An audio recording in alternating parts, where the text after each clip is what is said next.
Assalomu alaykum. Vatanimizdan minglarcha uzoqlikda turib, mushunda qiyin sharoitlarda Alloh subhanahu va taolaning Iqro, ya'ni o'qiy degan buyrug'ining ro'yiga asosan mana boyada o'tganimdek mushunda qiyinchiliklarda shu o'qishning yo'llarini barpo qilish uchun o'ziga ig'ir yuklarni mo'riziga otib, mushu yo'llarni bizning farzandlarimizga ichib berish uchun dag'dam qadam qo'yayotgan aziz hurmatli ustozlarimizdan ichib bergan mushu yo'llarni o'zining bilim ishqiyaqi bilan sug'urib, mushu yo'llarda ilm olish uchun dag'dam ketmagan aziz o'quvchilar va bugungi o'quvchilarimizning xo'shalligiga jo'r bo'lish uchun bugungi mushu so'rinimizga yiroq yibqindan ketmagan aziz ota-onalar, hammanglarga qarindoshlar Hidoyat Musojondan mehrli salom.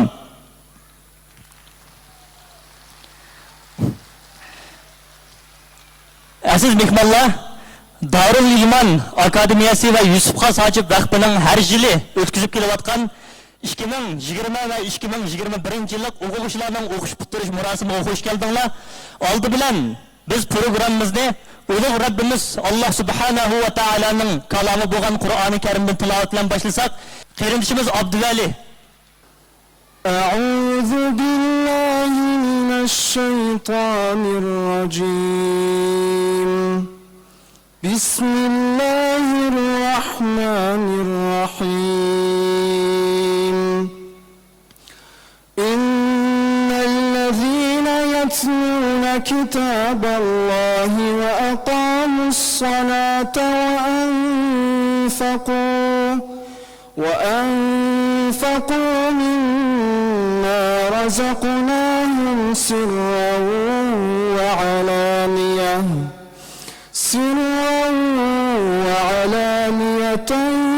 يرجون تجارة لن تبور ليوفيهم أجورهم ويزيدهم من فضله إنه غفور شكور. والذي أوحينا إليك من الكتاب هو الحق مصدقا لما بين يديه إن الله بعباده لخبير بصير. ثم أورثنا الكتاب الذين اصطفينا من عبادنا فمنهم ظالم لنفسه ومنهم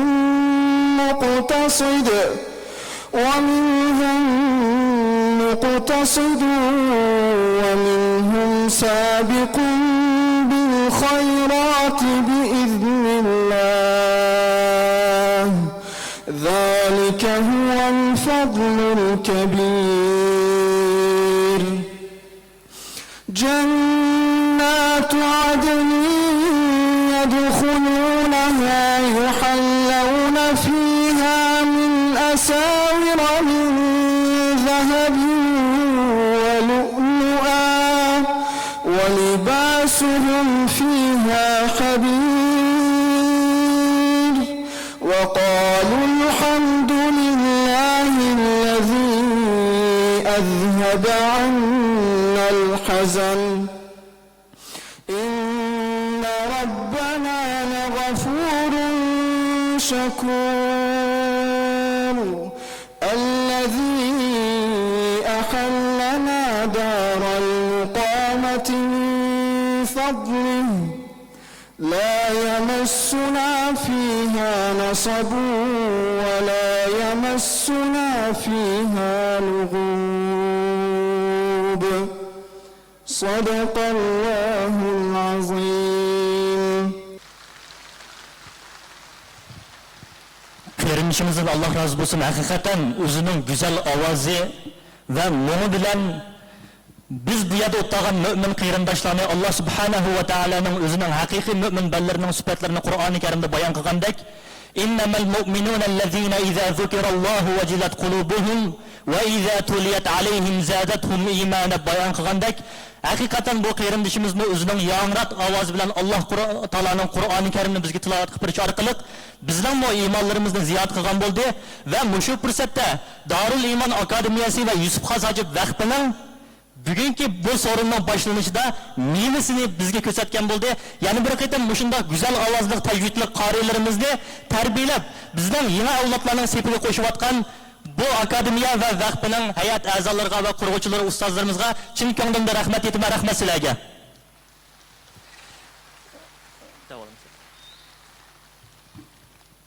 Öğrencimizden Allah razı olsun. Ömrünün sonuna kadar inşallah okuduğu her ayeti amel etmeyi ve anlamayı nasip etsin inşallah. Kur'an-ı Kerim tilavetinden sonra saygıdeğer misafirlerimizi, İstiklal Marşımızı, akabinden de Doğu Türkistan İstiklal Marşı için ayağa davet ediyoruz efendim. Buyurunuz.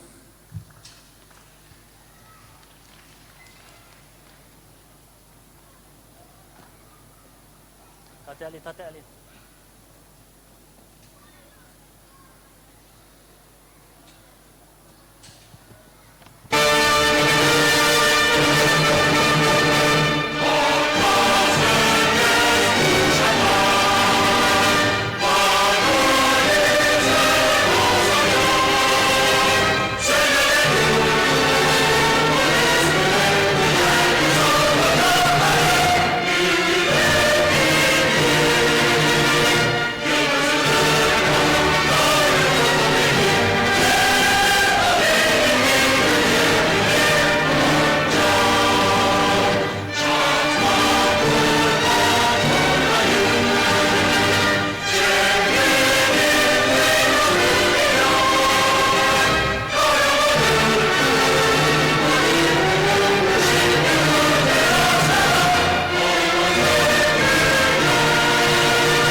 Vatan millet aşkını yaşarız hep onunla. Ay yıldızı bayrağım dalgalanır marşımla. Eşi yoktur dünyada benim asil soyumun. Sembolüdür her mısra milletimin ruhunun. Dalga dalga göklerde marşım ile bayrağım, marşım ile doğdum ben, marşım ile yaşarım. Allahu Teala bu güzel marşımızı aziz vatanımız Doğu Türkistan'da inşallah hep beraber söylemeyi nasip eylesin. Endi yuqorida bugungi bu sorunning sohibxoni bo'lgan va yuqorida biz gapini qilib o'tgan akademiya va vaqflarning raisi hurmatli ustozimiz Mahmudjon Damullanni ichki so'zi qilib berishga taklif qilaman. Marhamat. Selamun aleyküm. Kıymetli hocalarım, değerli veliler, aziz misafirler, sevgili öğrenciler, bu eğitim törenine hoş geldiniz, sefalar getirdiniz.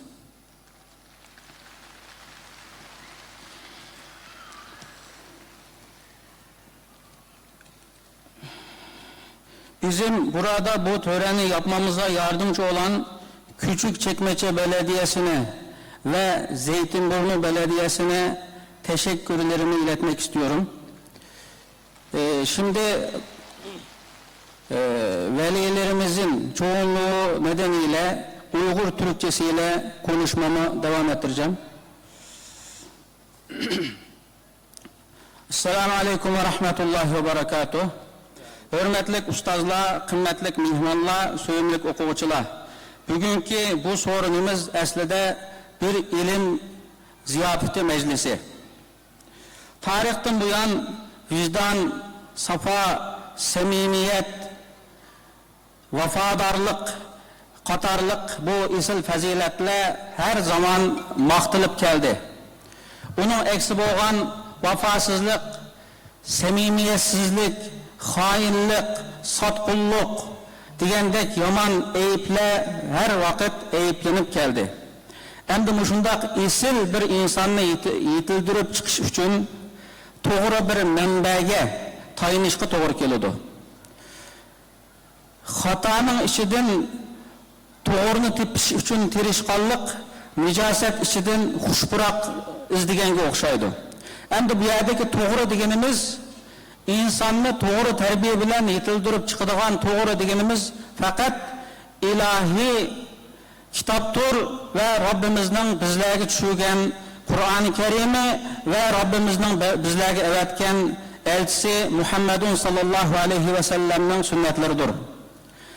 Endi Muhammadun sallallohu alayhi va sallamning sunnatlarini davomli chin tutgan holda Muhammadun sallallohu alayhi ve sellem terbiyeligen sahabelerge o'xshash özümüzge nayeti küçlük ulug'var bir iradini irade qilgan maqsad qilgan holda bu dini ta'lim tarbiyalarini şu maqsad bilan olamiz ve şu maqsad bilan mangimiz. Allah'ның dinidan boshqa insoniyatni to'g'ri bir yetaklaydigan to'g'ri yo'lga ep mangadigan bir yo'l yo'q. Mana bugungi dunyoda ko'ryapmiz Allah'ның dinidan jiroqlashgan insonlar zulmni normal bir ish qatorida ko'radigan, diktatorlikni davlat boshqarish qoidasi deb taniydigan bir davrda yashayapmiz. Vatanimizda inson tarihi shahid bo'lmagan, ko'rmagan mushundaq bir ig'ir musibat, ig'ir dard alamlar bo'layotgan bugungi kunda dunyo insonlarining hiç qandaq ish bo'lmagandek yana xotirjam yashay olishi, bulapmı İslam ümmeti biz davatkan kişilerinin bununla pervasızlığa qarashi mana bu g'afillikning ve Allah'ның dinidan chetnab ketayotganligining belgilerinden birisi. Endi biz bu şu chet eldeki hayatımızda bugün her birleri ko'rgandek Muşu ta'lim tarbiya xizmati orqali bir nechalig'an foydani olamiz. Birinchisi bizningki farzandlarimiz kuniga bir necha soat bo'lsa-mu bir yerga kelish orqali o'zining ona tilida so'zlashadi. O'zining Uyg'ur madaniyatini, urf-odatini davomli eslab turdi, shu shaklda yashaydi. Va shuningdek bu chet ellarda o'zining hududini yo'qotib dinsizleşip ketishdan, imansizleşip ketishdan mushundaq maktab, madrasa orqali bundan saqlanib qoladi. Rabbimiz bu xizmatni texmi layoqatlik qilishga, texmi yaxshi shaklda olib berishga bizlarni nasibador qilishini Rabbimizdan tuvanchilik bilan so'raymiz. Shundaqla uzoq demay Jiroq yaqindan kelgan barliq mehmonlarimizga chin qalbimdan rahmat etaman. Alloh hammalardan rozi bo'lsin.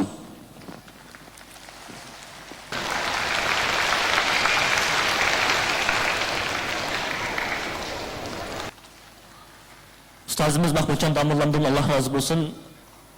Mana bizning avvalgi 2-Cumhuriyetning muhim shaxslaridan bo'lgan bizning ulamolarimiz, ham kurashchimiz, ham shoirimiz Nimshihid ili Sayramining bilim ishqida degan she'rini tuvanda qarindoshlarimiz huzuringizga sunmoqchi. Qani yigitlar, sahnaga marhamat.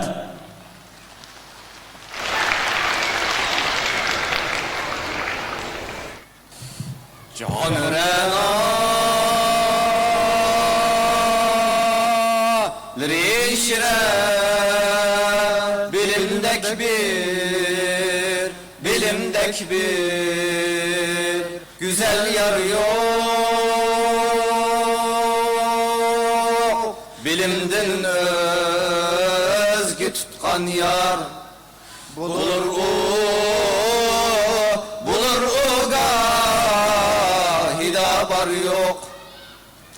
Kırıp nefsinin keynige bilimden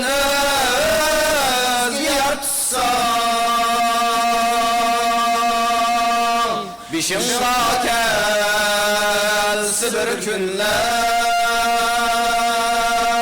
Uçağda sen kebi har yok Paravet sen esla Bilimdin özgü yer tutma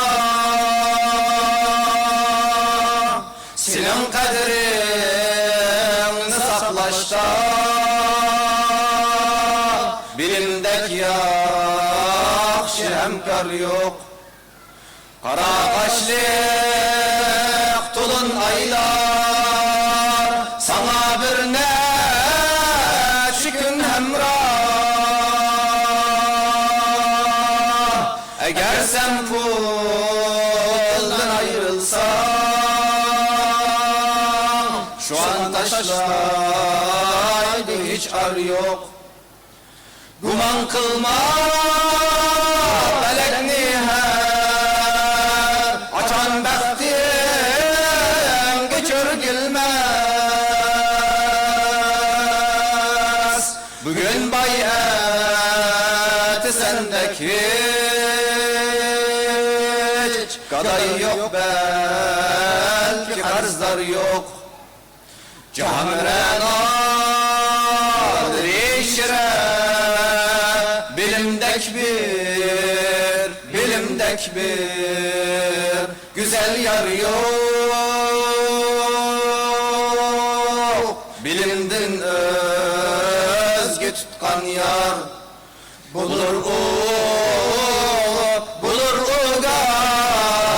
gahida bar yok Bilimdek yaxşı hemkar yok Bilimdek bir güzel yar yok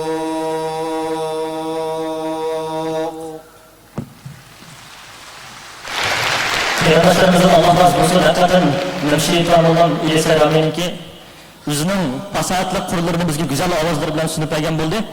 Endi aziz muhtaram qarindoshlar, bugun bu yerga muhojiratdagi hayotimizda sabiylarimizdan ig'izlariga Qur'onning kalamlarini sevayotgan ve bizning odatilimiz bo'lgan Uyg'ur tillarida ravon so'zlaydigan bir muhitni kapolatga ega qilish uchun nurg'unlagan shu muhojiratda qiyinchilikni tortayotgan Yusuf Xos Hojib Vahbi ve Darul Iman Akademiyasining o'qish bitirish va taqdirlash programmasidan bu yerda o'tiribdik. Endi bundan boshqa nurg'unlagan Muşu sabilerimizden çetelerde ravan Uygur tilli paranlışı ve bizden dünya ve ahiretlik nicatlıkımız boğan İslam dinimizden ibaret bu muhim akidelerimizde ügütüvatkan başkımı nurgulluğan akademiyalarımız, vahbilerimiz, mekteplerimiz var. Buna birisi Elmas Selim Paşa'da bir kavapkan badamdı. Ma ilan olmaz lekin hatta düşen mala. ancha-muncha kebablarga o'xshaydi, yegin berib qolaman. Shu do'konga endi o do'konning oldiga Selim Pashadagi O'quv Uyg'ur Beli yurti o'rinlashgan endi.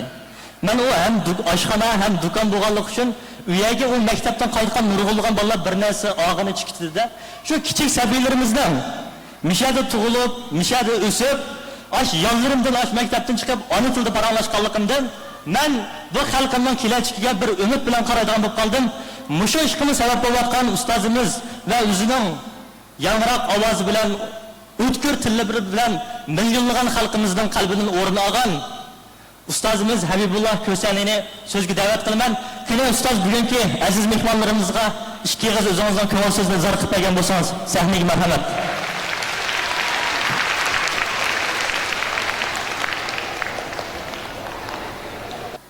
أعوذ بالله من الشيطان الرجيم بسم الله الرحمن الرحيم الحمد لله رب العالمين والعاقبة للمتقين والصلاة والسلام على نبينا محمد وعلى آله وصحبه أجمعين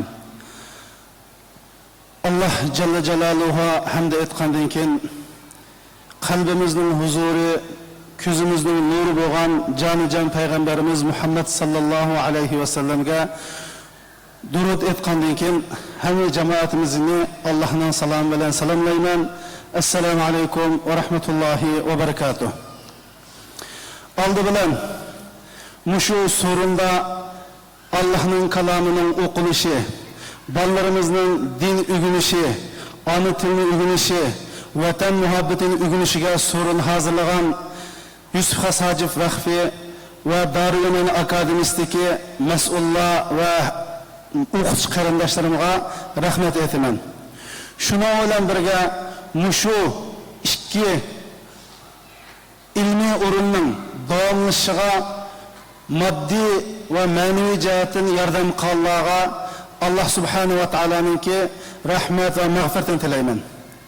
Hurmatli jamoatlarimiz, 1400 yil burun Alloh subhanahu va taolo birinchi bo'lib Alaq surasining 5 oyatini nozil qilgandan tortib yangi bir davrining boshlanganligini hammamiz bilamiz. U bo'lsa-mu ilm davri. Birinchi bo'lib Iqro bismi robbikallazi xalaqda bu oyatning boshlanishi 1400 yil burun yer sharida yangi davrining boshlanganligini. Bu davri ilm davri ekanligini hammamiz bilamiz. Ve şundaqla ilim talab qilishning har bir musulmonga farz ekanligini ham bilamiz. Ilimning fazilatining ne kadar ulug'ligini oyat hadislarda takrar Allah subhanahu va taolo bizga bildirganligini bilamiz. Qur'oni Karimda 779 oyatda ilim ve ilimning fazilatini so'zlasa, hadisdagi 6 kitobda 300 babda ilimning ne kadar muhimligi, ilimning ne kadar Allah'ның dargahida isil ibadet ekanligini biz ham bilamiz.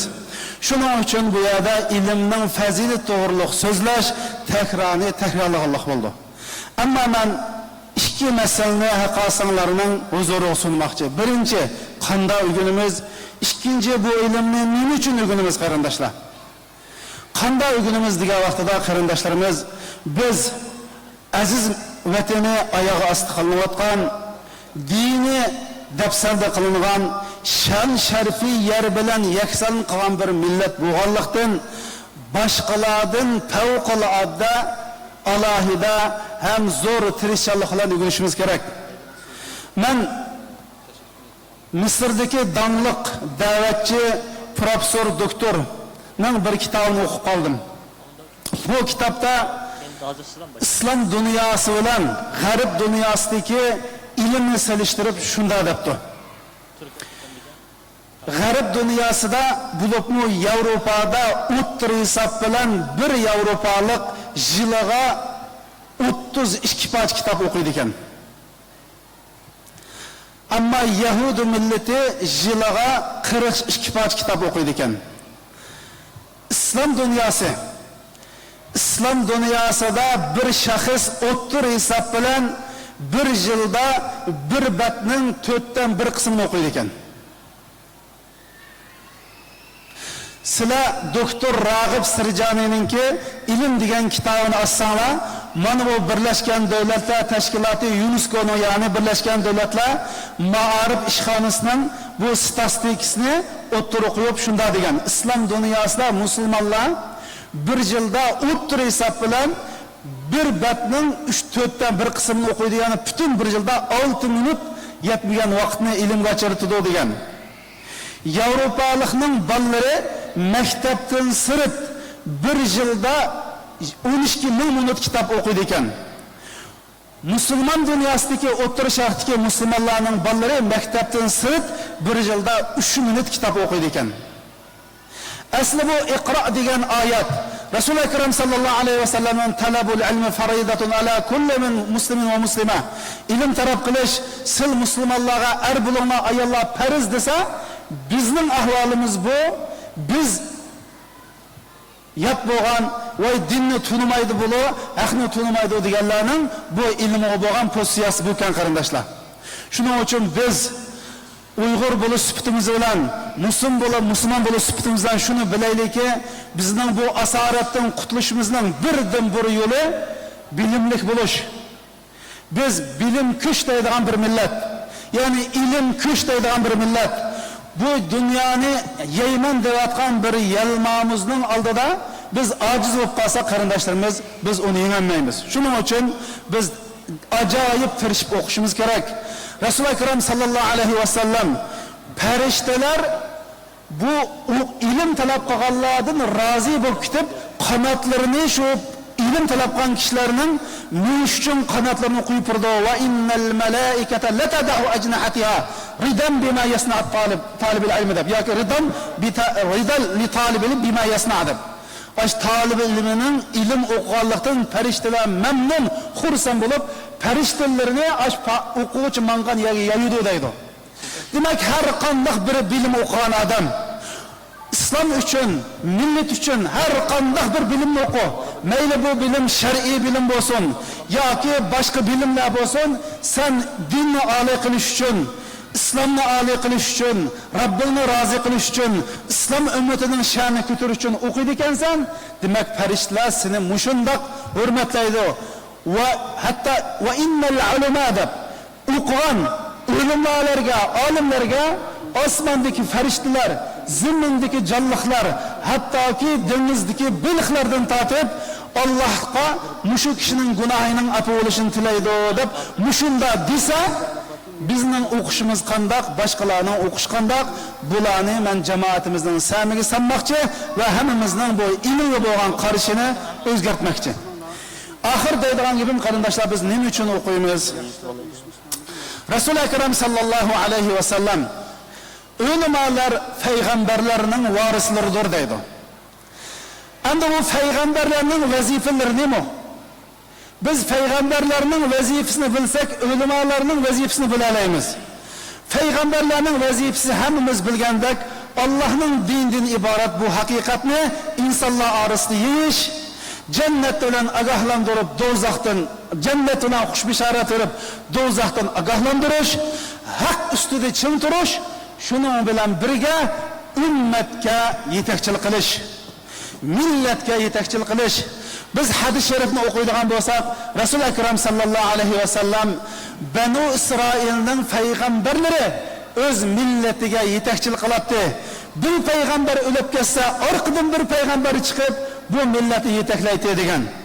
Ey suyimli o'quvchilarimiz, hurmatli ulamolarimiz, sizlar o'qigan ekansizlar, bir bulug'ga kirib olib, xalqning orqasida qolmay, o'zinglar ijziyaga chiqib, xalqning dardini ko'rmay, unda yashamay, xalq nima yig'lasa sizlar shu yerda bo'linglar. Xalqni bu azg'unlikdan, xalqni bu asoratdan qutqizish uchun sizlar safning oldida bo'linglar. Chunki biz agar millatni qutqizaymiz deydiganmiz, payg'ambarlar bizning o'rnakimiz. Siz Qur'oni Karimda eng ko'p tilg'ilingan Musa alayhisolamning qissasini o'qinglar. Musa alayhisolam arsil bani Isroil, ay Fir'aun bani Isroillikning erkinligini bularni qulluqdan ozod qil deb butun hayotini shuning uchun atadi. Mana bu bizning o'rnakimiz. Sizlar hozirgi asoratga sharq Turkistonliklarni, asorat sharq Turkistonni asoratga tushgan dinimizni, asaret asıda yaşayotgan Şarkı Türkistan'ın tuprağını kutkuzuş için milletler birge bulunlar, milletlerin aldıda bulunlar ve muşu yolda cinanlarını, ilminlarını fida kılanlar del muşu vakitte özağının nime için ilim ügelliklerinin ifadesini tapkan bulurlar. Allah subhanahu wa ta'ala ahirista muşu Kur'an sorunu kelgen, muş sorunu hazırlayan barlık kırındaşlarımızga rahmet kılsın, günahın afiye kılsın, kaygan kademlerine Allah subhanahu wa ta'ala ecre azim ata kılsın. Amma Allah'a rahmet.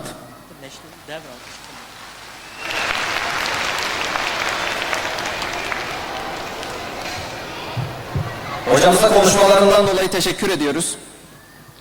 Efendim, yeniden Refah Partisi Küçükçekmece İlçe Başkanı Recep Demir ve ekibi bizim programımıza teşrif etmişler efendim. Hoş geldiniz, sefalar getirdiniz. Sırada Darliman Akademisi İstikbal Dil Eğitim Bölümümüz öğrencilerini sahneye davet ediyoruz. Buyurunuz.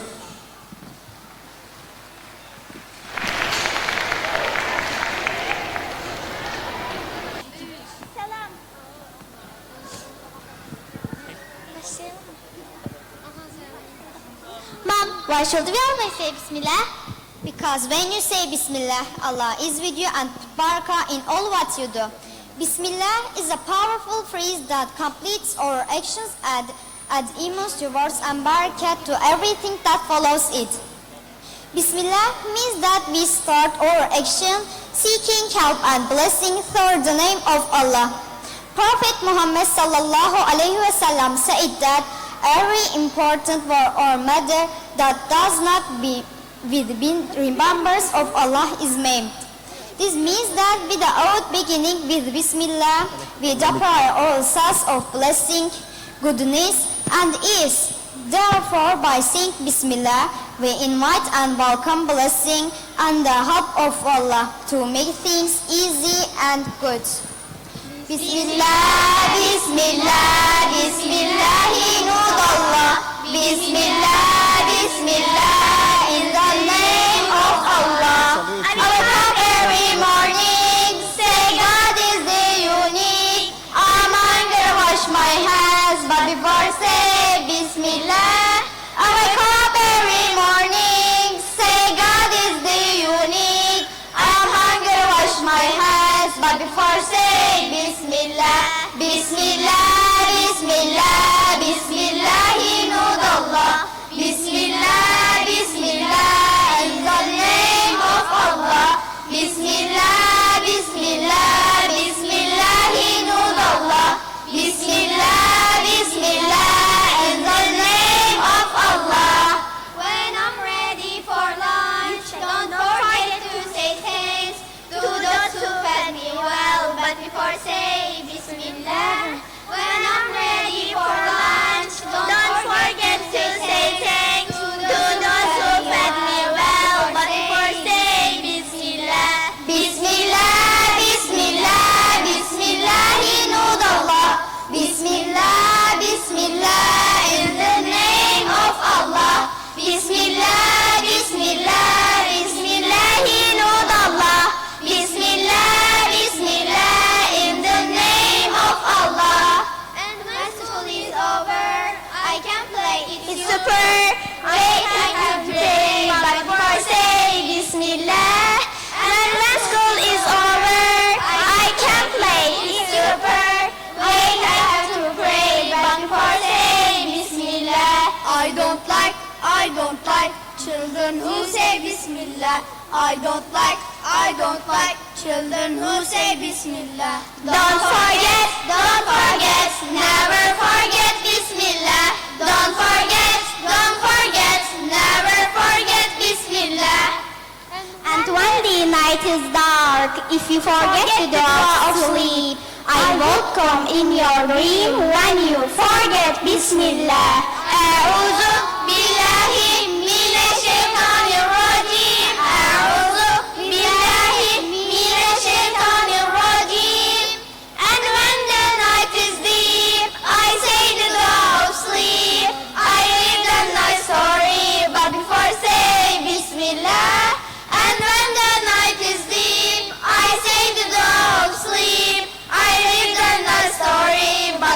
say Bismillah.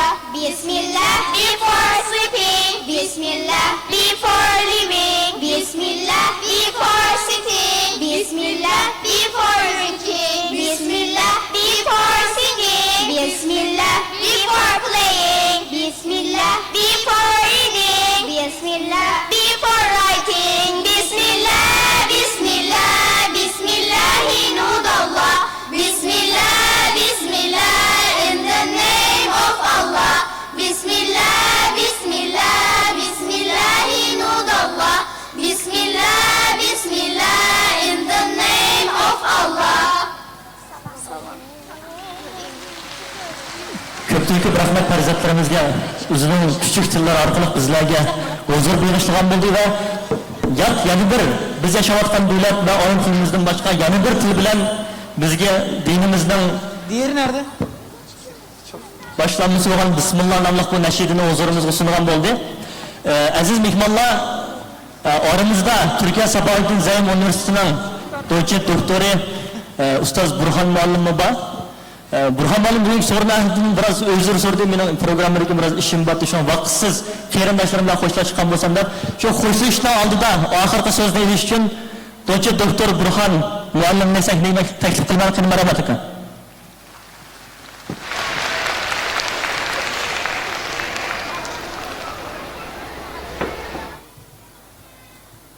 Sahne çıkıcı hem de gelme kıpılan degende korkup otladım cemam. Assalamu alaikum ve rahmetullahi ve berekatuhu.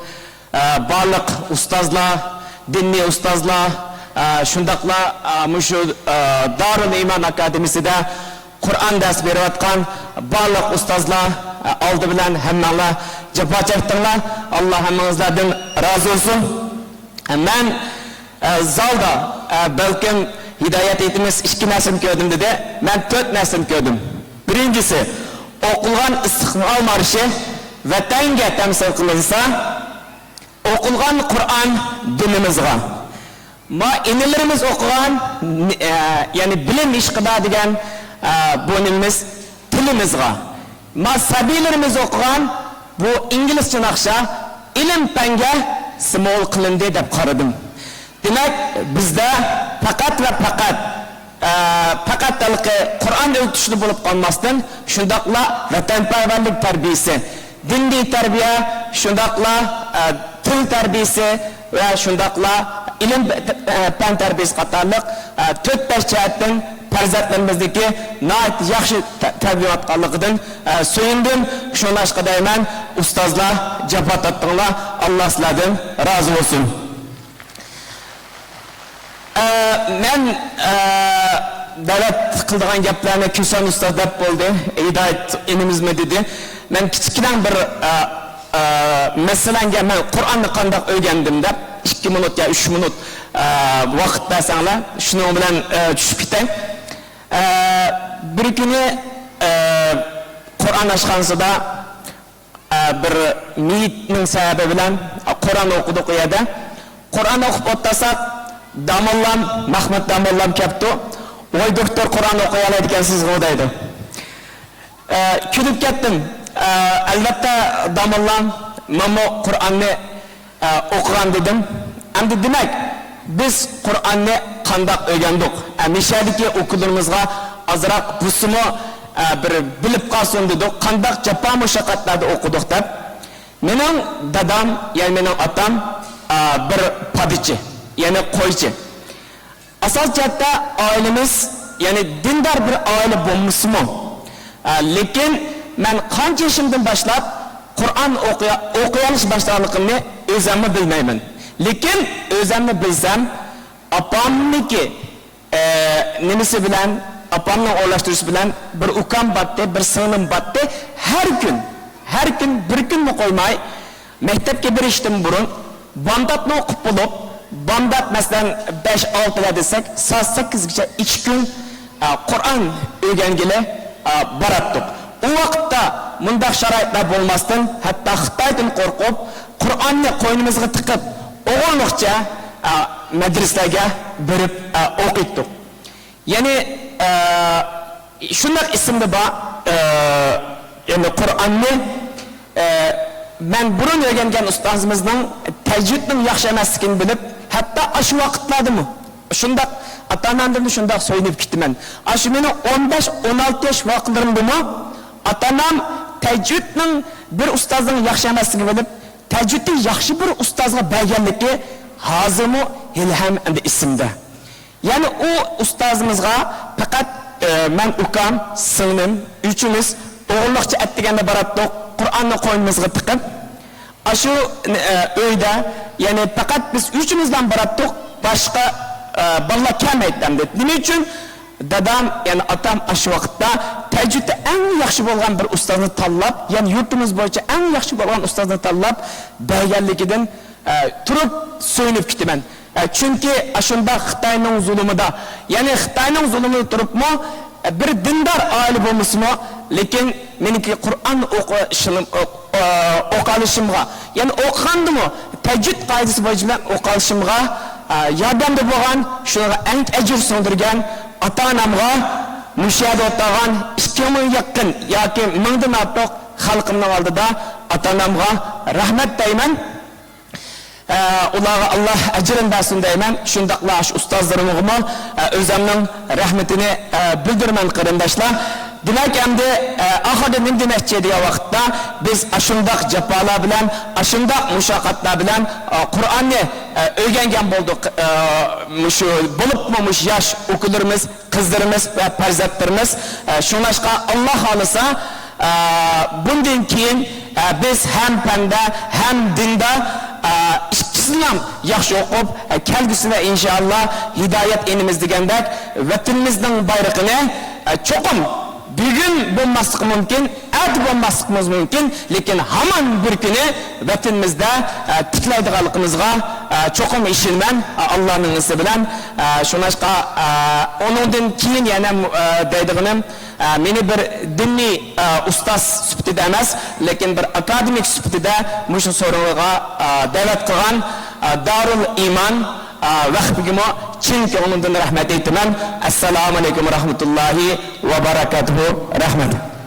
Köpteki rahmet hürmetli Burhan Seti yakınız. Törende Yusuf Hasacı Bakpi okuvçulardan bir numar görmez. Kene Hazretler Sehmi Mehmet.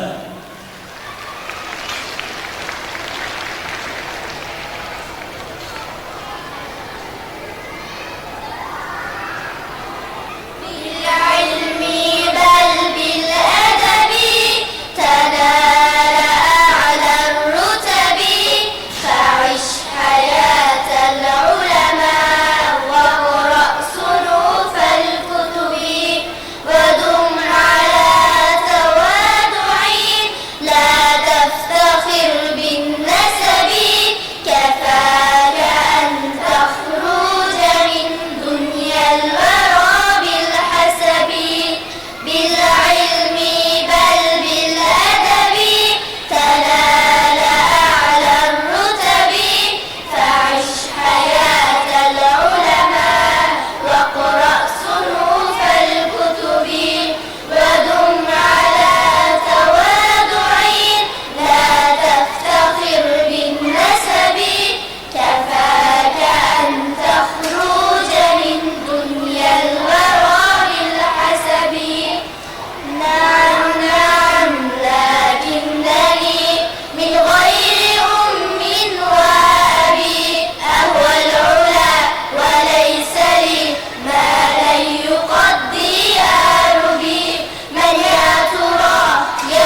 Köpten köp rahmet farzatlarımızdan Allah razı olsun.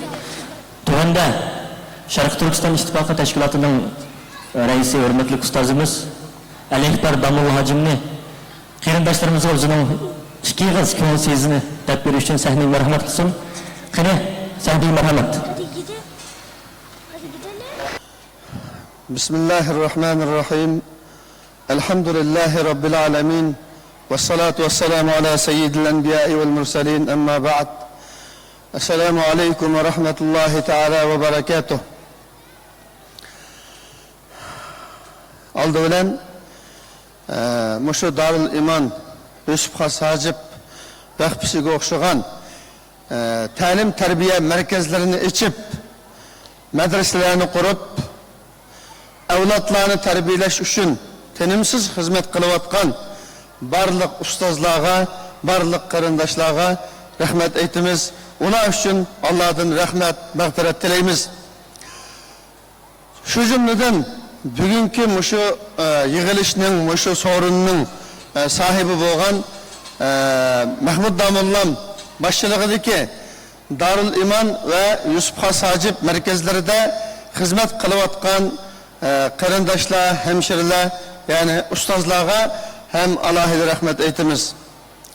Tirişip okuvatkan perizdenetlerimiz için hem rahmet eytimiz ve ulanın kaliplerini Cenab-ı Hak Subhanahu ve Teala'nın ilimge içimit işini tileyimiz. Okuş yollarının asan buluşunu tileyimiz. Hürmetli karındaşlar, ben bu şu münasebetiyle bir nesine ortaklaşıp şüphetey. Hemimiz bilimiz hem bilişimiz gerek, yeküllüşümüz gerek olan bir mesele. Bugünkü 10 yaşının aldı keynideki perzinetlerimiz Allah nasip etse inşallah ömrümüz bolsa, Allah'ın ömrü bolsa 20 yıldın kin vatanımızda Şarkı Türkistan'da halkımız için medreselerini, mekteplerini, dini talim terbiye merkezlerini, her hıl talim merkezlerini açılan, cemiyetke, kişilerge tesir gösteren, kişilerge talim berediğen şahıslarga aylanıdı. Ula o vakitte şulanın devri kelgen yani 20 yıldın ki şu günde kişiliğe cemiyetke tesir gösteren, cemiyetke ilim berediğen her hıl merkezlerini açılan şu vakitlerde ne mülgüte cemiyetke kandak tesir göstürdü. Kaysi cihetten tesir göstürdü. Bu bugünkü bizning ulağa nemi bilishimizga bağlı. Bu bizning bugünkü şulağa nemi öğütüşümüzge bağlı. Kelgüsüdeki şu balalarımız muşu köz aldığımızda tuğan 8-10 yaşlık, 11-12 yaşlık balalar 20 yıldan kin cemiyetini kulağa alıyordu. Hatta devletin asaslık güçleri aylanıyordu. Bizning izimizni basıp, bizning hazırlık ornumuzni egalleydi. Yukarıda degandek cemiyetning her qaysi katlamlarına tesir gösterdiğin şahıslar olurdu. Biz kelgüsüde hakiki adaletlik, ig'izidimi, xattimi, icradimi o'xshash kuchga ega bo'lgan, hech şeyde, hech qachon o'zgarmaydigan, o'zgarishchanlik onun bo'lmagan bir adalet bilen mücessemlengen, acayip güzel ahlak bilen mücessemlengen bir cemiyetinin, bir devletinin berpa buluşunu halaydigan bolsak, biz bugün şunun asasını, şunun ulunu selişimizge doğru keledi. Eğer biz bugün muşu günümüzde bizning balalarga nemi berish ihtiyarlıkı bizde bo'lgan, tanlash mumkinchiligimiz bo'lgan, qanday tarbiyeleyimiz desek tarbiyeleş imkoniyatimiz bo'lgan muşu vaqtning o'zida biz sal qarasak, bu balalarning bugünkü o'qishiga, bugünkü o'sib yetilishiga, tarbiyasiga alohida ahamiyat bermasak, buningga jiddiy qaramasak, kelgusida biz o'ylamagan, biz his qilmagan, balki biz qo'rqadigan bir cemiyet o'tirg'ishi mumkin. anlamsız ügütülgen talimat, Kur'an'ı ruhuyla ügütülmegen talimat, yaki de Kur'an-ı Kerim'den ayrılgan, belki Kur'an-ı Kerim'den kaçırıdığan, Kur'an-ı Kerim'ni ve Kur'an-ı Kerim'nin talimatlarını tenkit kılıdığan muhitli da ügütülüvatkan ilimle bugünkü günde yukarıda deyilgendek zulümler avakırıdığan bir cemiyetini berpa kılıvatıdı. Fahişini, zina fahişini, cezanını, her hıl haram kılmışlığını medeniyet dep tunuyduğun bir cemiyetini berpa kılıvatıdı. Biz kelgüsümüzde, bizden vatanımızda, halkımızda undak bir buzukçuluk ne, zulüm ne, fahişevazlık ne, uğur yancıkçılık ne, medeniyet dep karaydıgan, bunu ilgarlık, bunu bir seviye, bunu bir sapa dep düşünüdügan, bundak bir teğettür cemiyetinin oturuğa çıkışına halamaydıgan bolsak, biz bugünkü muşu fırsatta ballarımızga Allah Subhanahu ve Taala'nın ki dinini, Allah Subhanahu ve Taala'nın bu dininin ki desturunu, Kur'an-ı Kerim'ne, İslam dinini yakşı öteyle karındaşlar. Biz bugün buluğun nemi tiksek, 20 yıldan şunun önüp çıktığını körümüz, o şunun tesirini körümüz. Allah Subhanahu ve Taala hergiz bu prezidentlerimizde buzulgan bir cemiyetinin kişilere koymuşsun. Biz bunun farah dileyimiz. Biz ballarımızga bu Kur'an-ı Kerim'ni okuşnulan emez, belki Kur'an-ı Kerim'den pahırlığını şügüteyli, İslam dinimizden pahırlığını şügüteyli, hak eyiplısa ten eyiplaydıgan, hak eyiplısa kalıp oturduğun, bundak ruhsuzluktan ballarımızı kutulduraydı. Elbette aldı bilen özümüzü kutulduraydı. Ballarımızga bu Kur'an-ı Kerim'ni güçlen birge, Kur'an-ı Kerim'nin nimelerini gütüdüğanlıkını, Allah Subhanahu ve Taala'nın bu Kur'an-ı Kerim'nin içinde bizligin nimelerini ügetkenlikini, nimelegi teşebbüs kılganlıkını, bizligin kandak yol kösetkenlikini ballarımızga ügeteyli. Bu Kur'an-ı Kerim'ni ügünüş, din ügünüş, İslam ügünüş digenlik, dünyanı ügenmeslik, dünyanı çüenmeslik, bugünkü cihanını çüenmeslik digenlikten derek vermeydi. Kur'an-ı Kerim'ni ügünüş digen, ilim penni ügenmeslik digenini kösetmeydi. Belki bir cemiyetinin hakiki sağlam, güzel, adaletlik, ahlaklık bir cemiyetinin berpa buluşu, berpa bulgandan keyin onun kovduluşu, adaletlik bir devletin kuruluşu ve o devletin kovduluşu için kandak bir pen, kandak bir kesip lazım olsa bu İslam dini aşı penni, şu kesipni ügünüşne periz, vacip de belgeleydiğin bir din. Bu şehirdeki talimatının hemmisi bizden dinimiz Kur'an-ı Kerim'de, dinimizin desturu Kur'an-ı Kerim'de, hadis-i Resulullah'da ve Resulullah'ın bir vasıta dini ügengen sahabalarının hayatı da mevcut. Ahırda yani yukarı degen gepimden birini tekrarlayayım kardeşler. Bu İslam dininden aldı bilen üzümüz, onun dinkin ballarımız ne? İslam dininden, şer'i bilimden, Kur'an-ı Kerim'den pahırlığından bir ruhuyla terbiyeleyli. Bu numus kılıdığın bir penemez.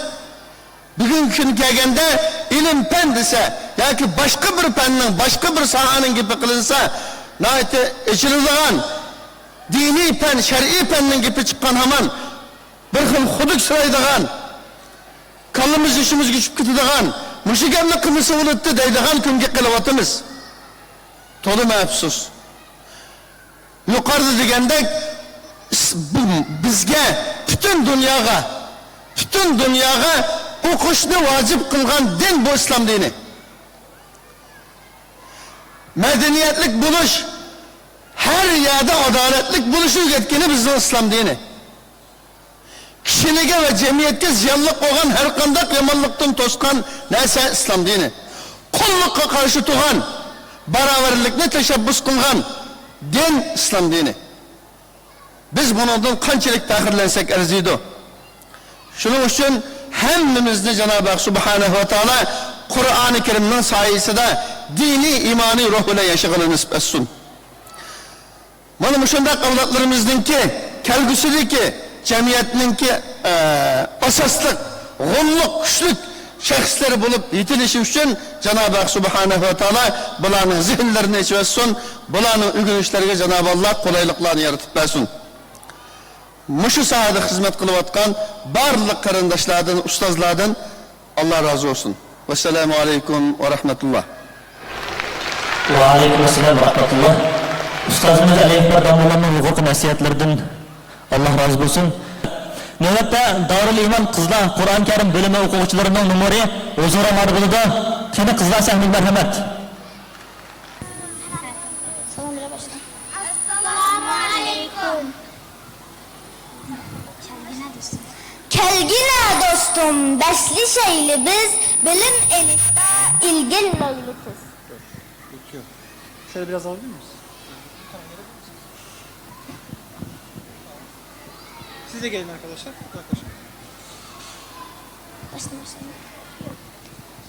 Kelgine dostum, besli şeyli biz, bilim elifte ilgili leylitiz. Kim çıksa üzüp, müşkülünü yiyip, bilim bağıdan şerbetler içip, Manaylı işinin tutup kolunu, tiriş çamlarının besip yolunu, ögüneyliyiz tutup çampetini, çıkıp ilimnin şirin kantini. Ustazlarını biz kılaylı hürmet, bağlaylı elge, dildin muhabbet. Yaxşı okuylu, ana mektepte, öge bulaylı, iş ve harekette.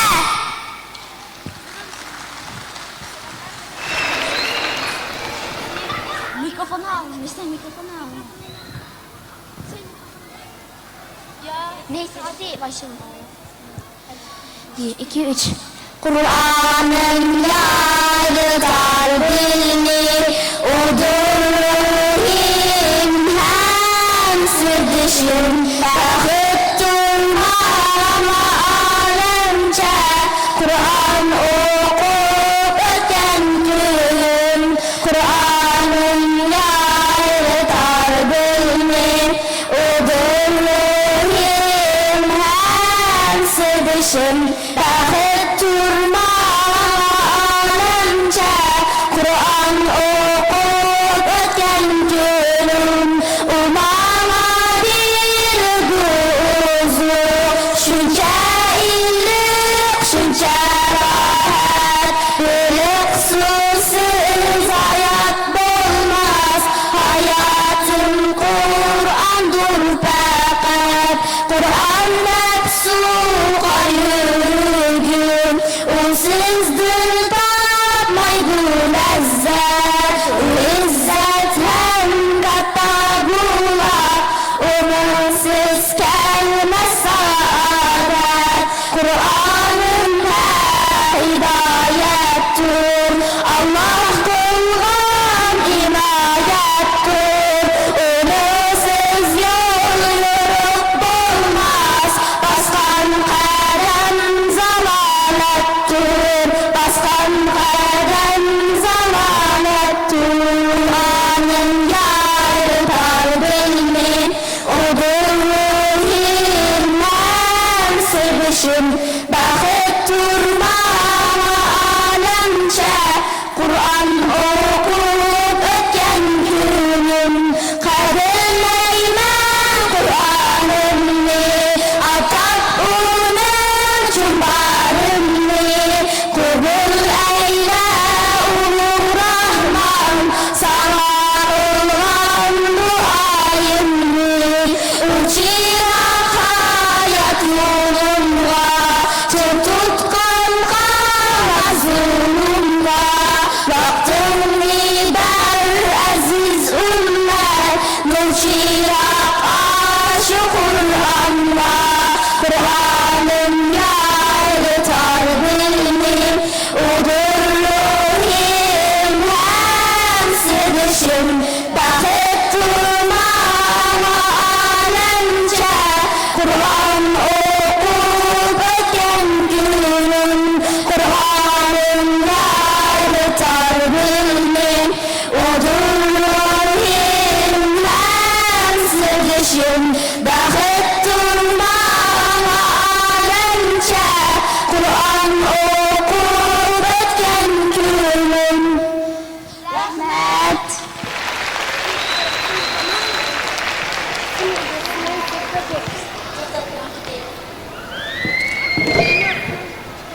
aziz mehmonlar, hakikaten yuqorqi sabiylarimiz o'zimizdan ona tilida tushuk tillardan mayta ravon bir shaklda ulug' dasturimiz bo'lgan Qur'oni Karimni tillarda bayon qilib bizga nashid o'qib bergan bo'ldi. Endi yuqorida men aytib o'tdim, oramizda ayta qimmatlik ustozlarimiz bor, diniy ulamolarimiz bor deb, navbatda Sharq Turkiston ulamolar birligining rais vakili, hurmatli ustoz Mahmudjon Damullanni sahnaga taklif qilma. Tuvandagi aziz mehmonlar uchun o'zining ikki qiz ko'ngil so'zni qilib bergan bo'lsa, qanday qizg'in javob bilan ustozimizni qarshi oladi bo'llar.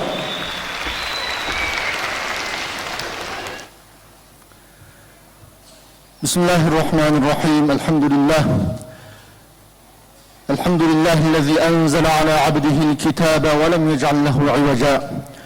وصلى اللهم على سيدنا محمد النبي الأمي وعلى آله وأصحابه ومن تبعهم بإحسان إلى يوم الدين ثم أما بعد.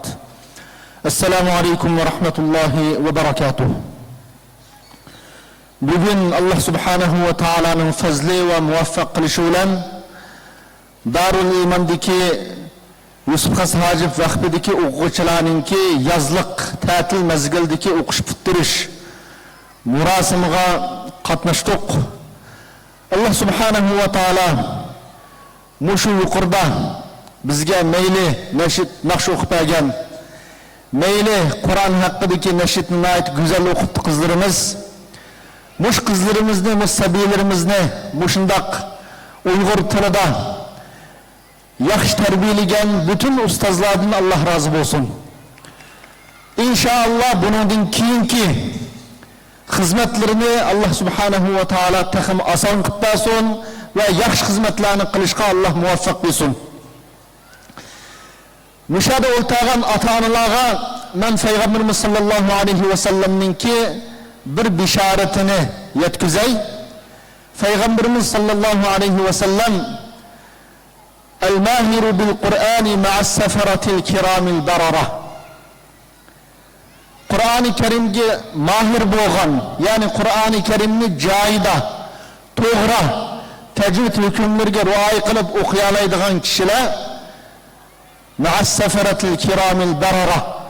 Bula naayeti Allah'ınki dergahideki ulug' malaikeler bilen birgi buludu. Yani bulanın derecesi malaikelerge okşaş. Dep görsetken. Vellezî yeteta'ta'u fîh ve huve aleyhi şak felehu ecran. Yani Kur'an-ı Kerim'i okuşta meyli yeşinin çoğunluğu sevap edin. Yaki bilmisa dilinin eğriliğidin yakşı okuyanmaydıgan, capa olan okuyduğan bundak kişiye Kur'an-ı Kerim şunda eği kilip okuydu, eği kilip şundak capalık boğsumu yani tırışıp Kur'an-ı Kerim'ni okuyan kişiye iki xil mükafat var. Birisi okuganlık mükafatı, yani birisi okuş üstün tatkan capasıga yani bir mükafat verildi degen. Şunun için biyadiki ata-analar olsun, meyli sebi barılar olsun, Allah Subhanahu ve Taala bulanı şu melaikeler ile birgi kılsın. İkinci, Peygamberimiz sallallahu aleyhi ve sellem her kandak bir ata-ana özünün balısıga Kur'an-ı Kerim'ni yadlasa, Kur'an-ı Kerim'ni cayda okup yadlısa bir bala, kıyamet günü o bala özünün ata-anısıga altından tac keydurdu degen. Demek Allah Subhanahu ve Taala müşahede oltağın ata-analarını kıyamet günü altından tac keydurdu degen, muşu bişaretinin işideki kişilerinin katarından kılsın. Hem adam buna karsa kıyamet günü Allah'ı kızıkıdığan, farklılık. Hiç kimde bu altın tac yok. Fakat kimdi bu? Dese Kur'an-ı Kerim'ni yadlatkan ata-analardı bu. Şunun için ata-analar mı Allah'ı da bunun din kim mu özünün ballarının Kur'an-ı Kerim'ni yaxşı okuşu, yaxşı yadlışka herismen buluş arkalık Peygamberimiz bişaret bergen altından tac keygen kişilerden buluşka tırışçallık kılışını Allah Subhanahu ve Taala'dan ümit kılımız. Üçüncü, bir yerde oltağın bütün halkımız bugünkü günde vatanimizdeki ağır musibetni hemmimiz to'nib yetdik, yetyapmiz. Umidimiz nima desa, mushada o'ltagan o'quvchilarni, mushu o'smirlarni, mayli ustozlar bo'lsin, mayli ota-onalar bo'lsin, bularni cho'qim vatan sevgisi, vatanning ozotligi, shu yerdagi zulmni yo'qotish uchun tirishchanlik qiladigan ruh bilan tarbiyalashga hammamiz kuchsak, hammamiz tirishchanlik qilsak, ustozlar texmi tirishchanlik qilsa, ota-onalarmi bular bilan hamkorlashsa, nima uchun degan vaqtda biz jamiyatimizni ko'ryapmiz. 50-yillarda chiqqan nurg'un bizning Sharq Turkistonlik qarindoshlarimiz, mayli Turkiyada bo'lsin, mayli Saudiya Arabistonda bo'lsin, nurg'un muhojirlar bor. Bular nurg'unlari din tarafdan o'qib, masalan Saudiya Arabistonda har ustoz o'g'illi bor. Har xil jamialarda, universitetlarda Saudiyada. Turkiyada bo'lsa, her yerda alohida xizmat qilayotgan Sharq Turkistonlik Uyg'ur qarindoshlarimiz va qozoq qarindoshlarimiz bor. Lekin bularning vatan davosi, o'zining Sharq Turkistonlik ekanligi, o'zining bir kishilik majburiyatini vatanga qarta o'tsam bo'ladi deb buni o'ylaydiganlar bu nurg'un kishilardan nayta az qoldi. Bak az Saudiya Arabistonda barmoq bilan sanag'ini bo'ladi bu kishilarni. Turkiyadan çoğu ko'ngillardan vatan davosida sabti bak insonlar nayta az. Bu nereden kelib chiqdi desa, Arab ellerinde o'qiganlar o'zining dinini yaxshi o'rgangan, har xil yuqori darajalik unvonga erishgan, lekin o'zining vatani uchun xizmat qilishni, shu yerdagi musulmonlarningki ozotligi uchun bularning beshidan zulmni ko'tarishga harakat qilishning o'zini bir diniy majburiyat, mening qilish tegishli ishim deb tushunmagan bo'lg'achqa, o'ziningki nada bo'lsa shu yerda xizmat qilsimi, bir kishilik din xizmatini qilgan bo'ladi degan mush tushuncha bilan diniy tarafdan shunday taqvodor musulmonlar, lekin vatan davosida, vatan xizmati uchunchi sabta asos jihatdan yo'q. Turkiyadagi nurg'un qarindoshlarimiz cho desa, birinchi avlodning tugab ketishi, bu Turkiyada tug'ilib yoki kichik kelib bu yerda o'qiganlarningki, mush Turkiya davlati mening davlatim, men mushada yashab cho'ng bo'ldim. Unda bo'lgandan keyin men Uyg'urlar bilan ya Sharq Turkiston bilan o'zimdan xizmat qilaman deb avvaro olganning qanchalik ahamiyati bor. Men nima ish qila olaydim degan mushundaq ko'nglidagi, qalbidagi nayta aciz bo'lgan mush fikr, mush ideya bilan cho vatan xizmatini, vatan davosida nurg'un odamlar yo'q. Shuning uchun biz dinimizdagi umumiy bir prinsip qaysi desa, al-aqrabuna awla bil ma'ruf. Mush qoidaga qarasanglar, hamma ishda, masalan dinimizda qo'shnidarchilikning ne kadar muhimligini hammamiz bilamiz. Odatda olimlarimiz zakatni bir yerdan yana bir yerga yetkash durust emas deydi. Bir jutdan yana bir jutqa. Umumiy har qanday yaxshilik bo'lsa birinchi qatim oilangizdan boshlang deydi. O'zingizning oilasini och qo'yib boshqalarga pul xarjlasangiz bo'lmaydi deydi.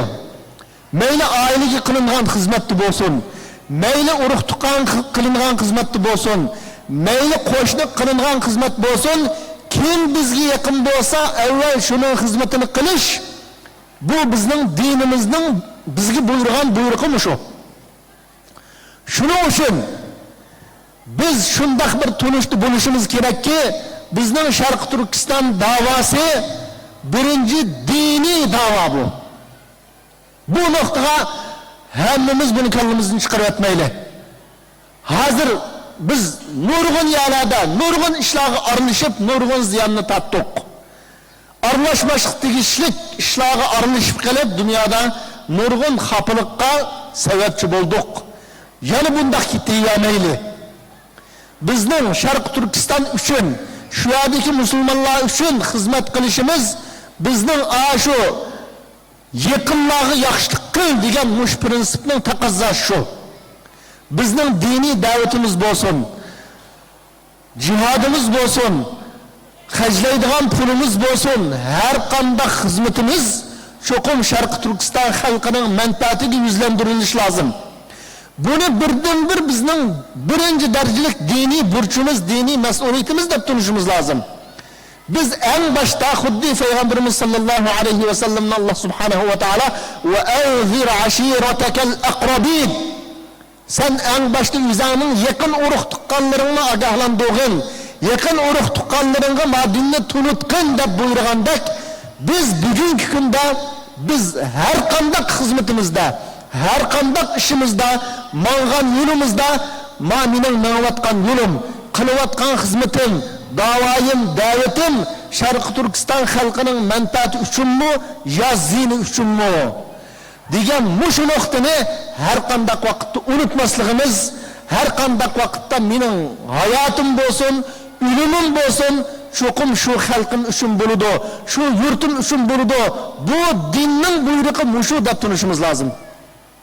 Bu milletçilik, ya ki bu vatançilik, ya bu başka narsa emas. Bizning yurtimiz İslam'ın yurti. Bizning halkımız İslam ümmetinin bir partisi. Bu hakikatini hiç kandak vakit şu unutmaslığımız lazım.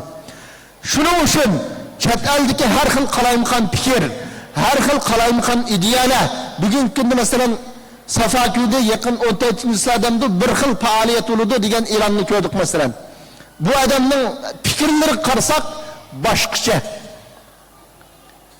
Biz tarixdan buyon yaqinqi 20 yil ichida har xil chet ellik, mayli o'zbek bo'lsin, mayli arab bo'lsin, har xil kishilarning keynidan minib, shularning da'vatini qabul qilib, o'zimizning olimlari olim ko'rinmay, o'zimizning yetakchilari bizning yetakchimiz ko'rinmay, boshqalar nihoyatda yaxshi, taqvodor, obdan musulmon ko'rinib, hamma odamga agishib manfaatdoq. Lekin bunun zihnini mi acayip tattık. Yani biz kendimizni açmay, bizning dini menfaatimiz, milli menfaatimiz zaten nerede degan bu sualni yüzümüzge koymay, meyli Türk olsun, meyli Arap olsun, aşındak bizni qalaymikan bir yolga başlaydigan, mandak qarsak alahide bek takvadar musulmanda görünürdigan. Lekin bu fikir, bu ideyanın aqısda qandak ziyanlar kelip çıkıdı.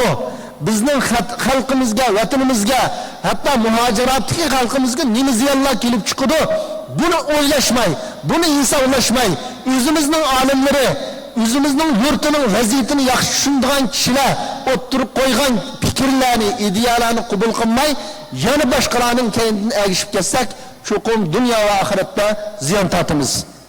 Shuning uchun butun xalqimizning umidimiz nima desa, biz İslam üçün yaşaymiz, muş İslam üçün yaşımız bizning vatanimizga xizmat qilishda, vatanimizning ozodligi, vatanimizdagi zolimni yo'qotishga kuchash, mana bu bizning diniy burchimiz, milliy burchimiz, insonlik mas'uliyatimiz. Allah subhanahu va taala hammalardan rozi bo'lsin.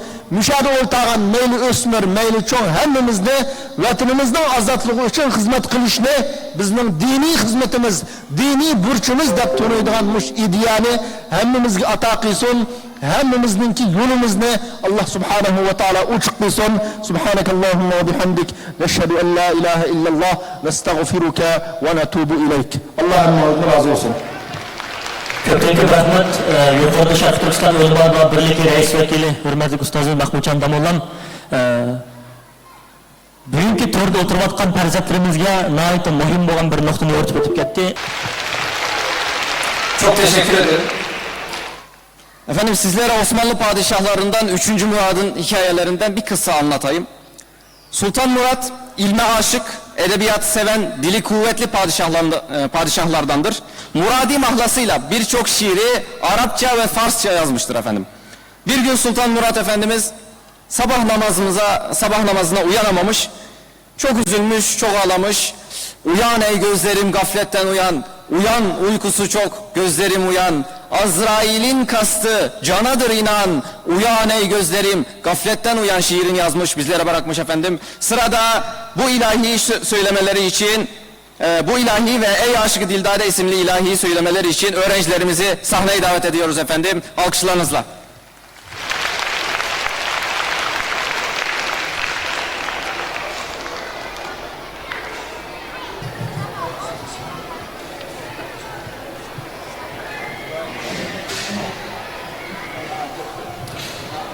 Uyan ey gözlerim gafletten uyan.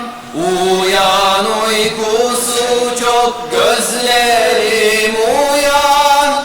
Azrail'in kastı canadır inan. Uyan ey gözlerim gafletten uyan. Uyan uykusu çok gözlerim uyan. Seherde uyanırlar cümle kuşlar. Dillu dillerince tesbihe başlar.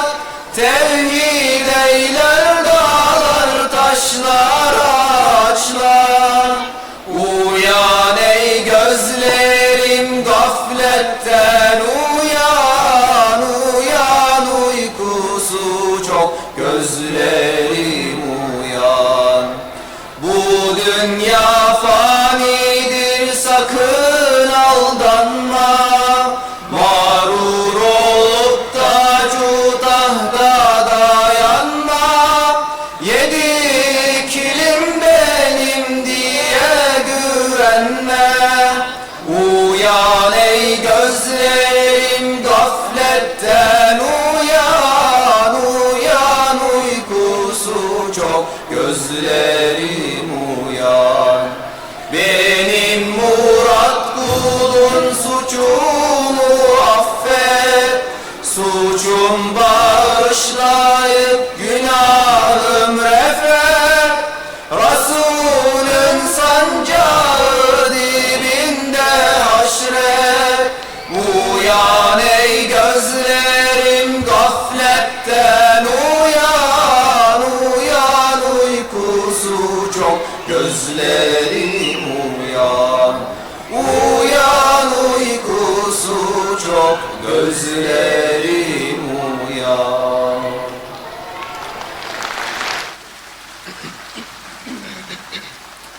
Can Allah, Canan Allah, canlar sana kurban Allah. Hay kalbim zikrullah, la ilahe illallah, Muhammedur Resulullah. Ey aşık-ı dildade, gel nuş edelim bade. Ey aşık-ı dildade, gel nuş edelim bade. Bir bade gerek ama kimi çileme vade. Can Allah, Canan Allah, canlar sana kurban Allah. Ay kalbim zikrullah, la ilahe illallah, Muhammedur Resulullah. Bir kez içen aşıkıdır, aşkında ol sadıkıdır. Bir kez içen aşıkıdır, aşkında ol sadıkıdır. Aşk ona hem layıkıdır, Mecnun ile Ferhade. Can Allah, Canan Allah, canlar sana kurban Allah. Ay kalbim zikrullah, la ilahe illallah, Muhammedur Resulullah. İşit bu sezayiden, ne gördü fenayiden. İşit bu sezayiden, ne gördü fenayiden. Dost dost vecihini gösterdi mirat-ı mücelladen. Can Allah, Canan Allah, canlar sana kurban Allah. Ay kalbim zikrullah, la ilahe illallah, Muhammedur Resulullah. Can Allah, Canan Allah, canlar sana kurban Allah. Ay kalbim zikrullah, la ilahe illallah, Muhammedur Resulullah.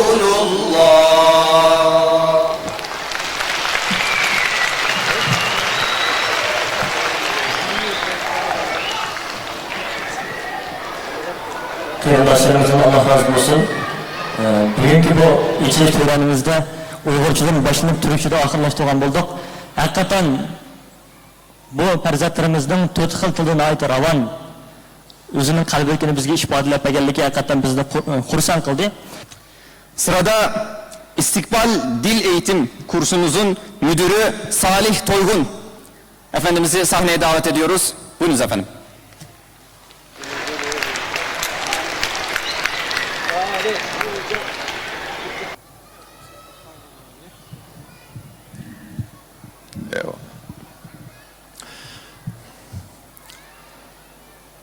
Euzu billahi mineşşeytanirracim.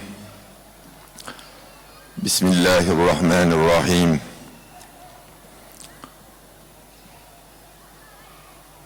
Allah'ın rahmeti, mağfireti hepimizin üzerine olsun.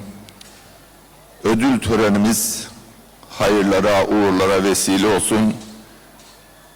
Kur'an bülbülleri, cennet bülbüllerinin babaları, anneleri de cennetli olsun inşallah. Tabii biz en soruya kalmamızın sebebi bir kelime-i şehadet getirtelim diye mi acaba beni en sona aldılar, onu merak ettim. Şimdi hep beraber bir kelime-i şehadet getirelim mi, uygun mu?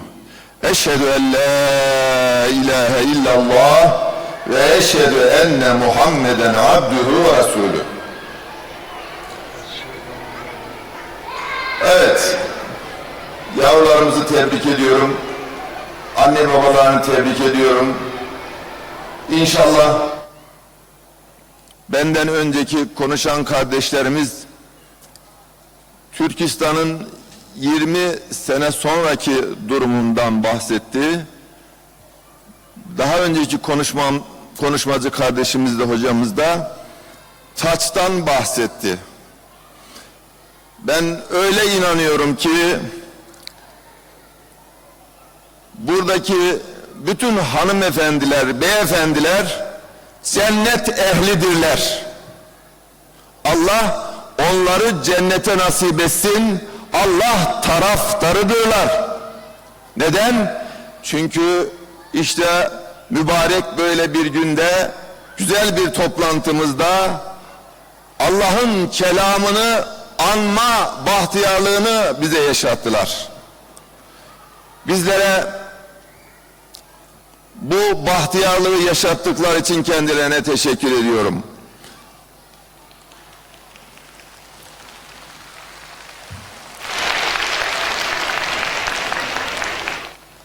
Peygamberimizin müjdesini de ifade edeyim.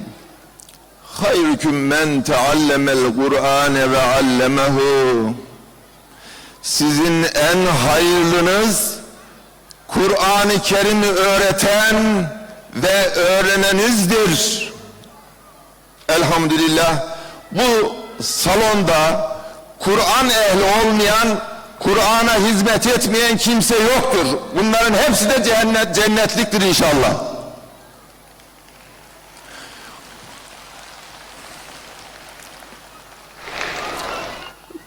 Bana bir kardeşimiz sordu, hocam ben cennetlik miyim, cehennemlik miyim?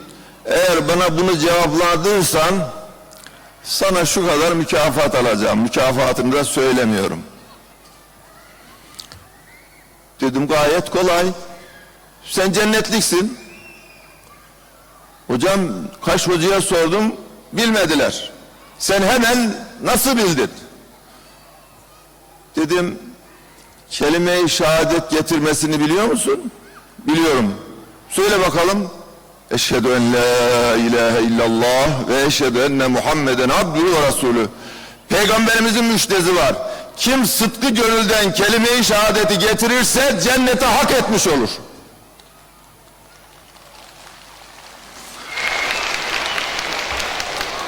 Tabii 20 sene hazırlanmamızı ana vatanımızda, Türkistan'ımıza öyle dönebileceğimizi ifade etti hocalarımızdan bir tanesi.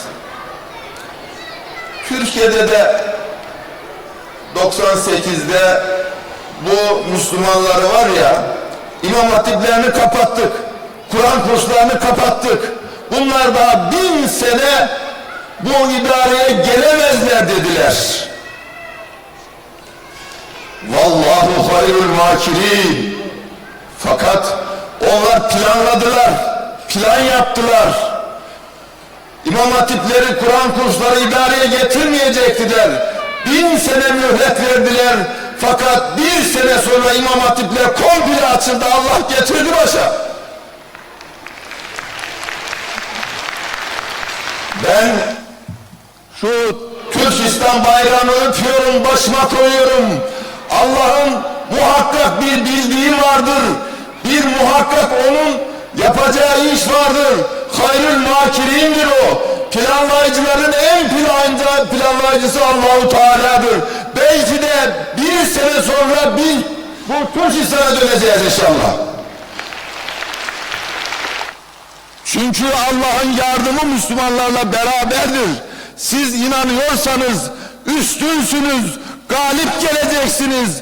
Bedir'de de öyleydi, Uhud'da da öyleydi, Malazgirt'te de öyleydi, Fatih'in İstanbul'u fethettiğinde öyleydi.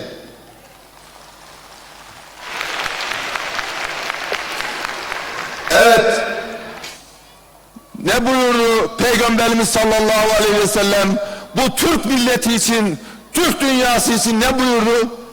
Fatih İstanbul alacağın zaman letüftehannel Konstantiniyete ve le nimel emiru emiruha ve le nimel ceyşu ceyşuha.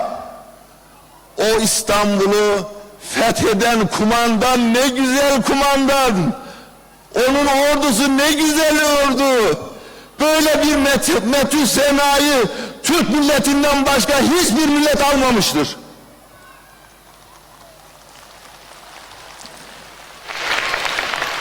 Onun için inanıyorsanız, Allah için hizmet ediyorsanız galip geleceğinize ben garanti veriyorum Allah'ın izniyle. Evet, çokları gitti işte o büyük dediğiniz insanlar. Akşam gökdelenleri yapanlar kendi elleriyle bombayı kurdu, yıktılar. Allah yıktırdı, felaket verdi, sel verdi. Gökdelenlerin hepsini yıktırdı kendi elleriyle. Onun için Allah'ın ne yapacağını kimse bilemez. Evet, belki çalışacağız, gayret göstereceğiz 20 sene, 10 sene ama belki de yarın, belki yarından yakın, belki 1000 sene sonra da inşallah muhakkak bir amacımıza ulaşacağız. Biz çalışalım, gayret gösterelim ama amacımıza ulaşacağız. Onun için ben inşallah amacımıza ulaşacağız ve gayemizi gerçekleştireceğiz. Bu bayrağımızı Türkistan'da, bu marşımızı da inşallah Türkistan'da okuyacağız Allah.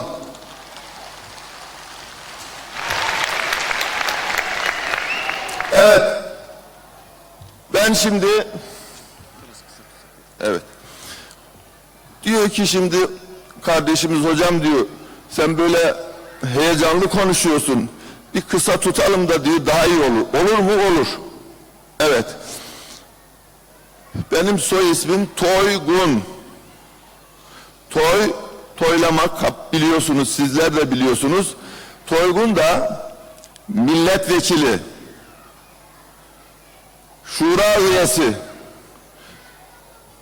Ben buradan size şunu ifade ediyorum. Diyorum ki bu Türkistanlı bütün kardeşlerimize bir milletvekili yakışır değil mi? Yani içimizden bir Türkistanlı milletvekili olsun. Bizim sesimizi bütün dünyaya duyursun. Allah bize nasip etsin inşallah.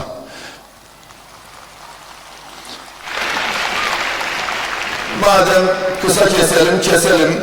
Çok uzatmak da hoş bir şey değil. Ben Kur'an bülbüllerimizi, cennet bülbüllerimizi tebrik ediyorum. Onların anne babaları inşallah cennette taç giyecek. Allah onları taçlandıracak. Allah buraya gelen bütün kardeşlerimize taçlanmayı nasip eylesin. Allah-u Teala birliğimizi, beraberliğimizi, dirliğimizi, dünyamızı hep beraberce mamur eylesin, bizleri muvaffak eylesin, tuttuğumuzu altın eylesin, evlatlarımızı hayırlı uğurlu eylesin, anne babalarına hayırlı eylesin, milletimize, memleketimize, Türkistan'a hayırlı eylesin. Selamun Aleyküm.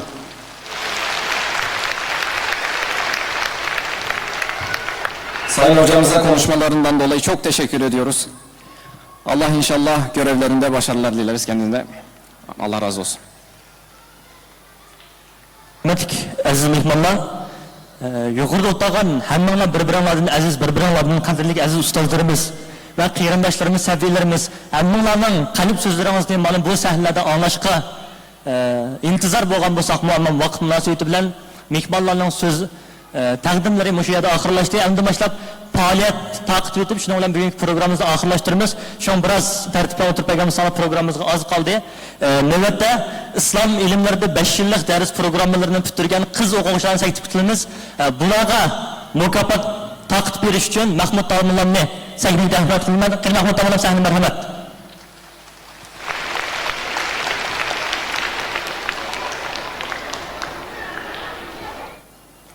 Balla biraz çakarak çıkan bu sahne sahneye.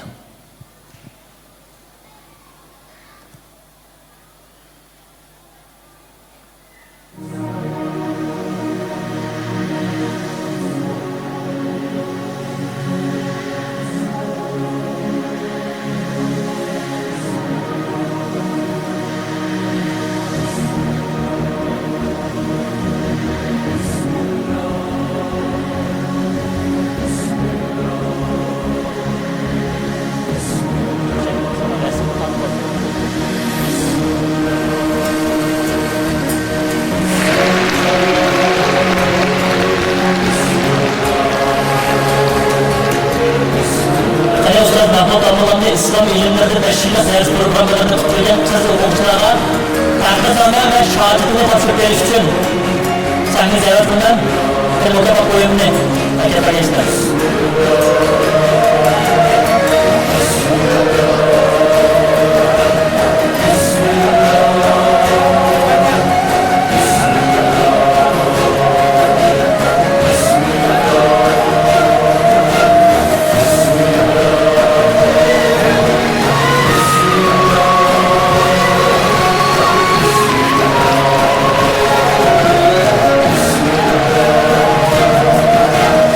Bismillah.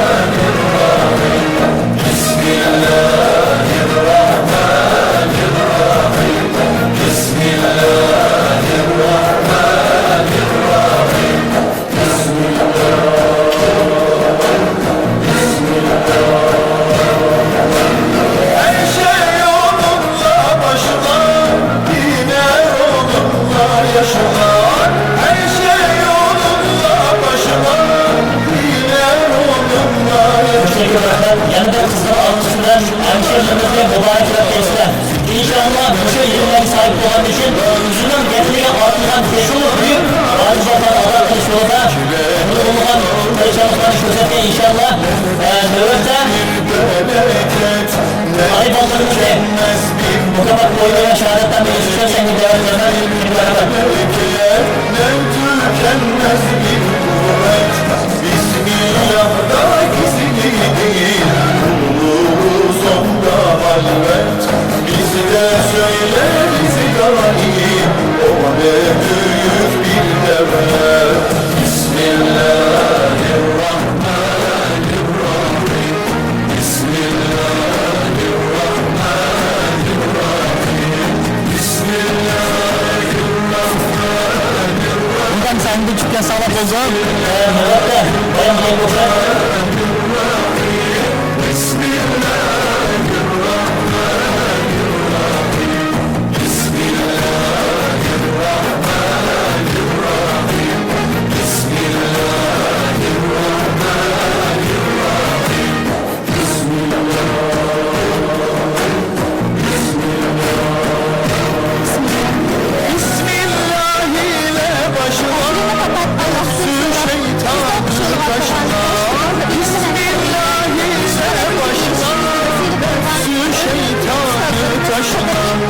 Her zaman ve her yaşta Söyle gönülden aşkla Her zaman ve her yaşta Söyle gönülden aşkla Solduğan bolsak, yana sizlarning ustimizga haqqonlarni ado qilishga ojizlik qilamiz. İlim ilish uchun qadam olgan shu kunimizni boshlab, biz uchun qanotlarini ochgan va shundaqli fidokorlik bilan bizni ilm yo'liga otgan qadrdonlarimiz. Oldi bilan sizlarga chin qalbimizdan rahmatimizni bildiramiz. Bu yo'lga qadam ilish va bu yo'lga farzandini ado qilish va shundaqli bu yo'lda izchil avlod tarbiyalash qatorliqlarning hammasi bir-biridan og'ir mas'uliyatlarni talab qiladi.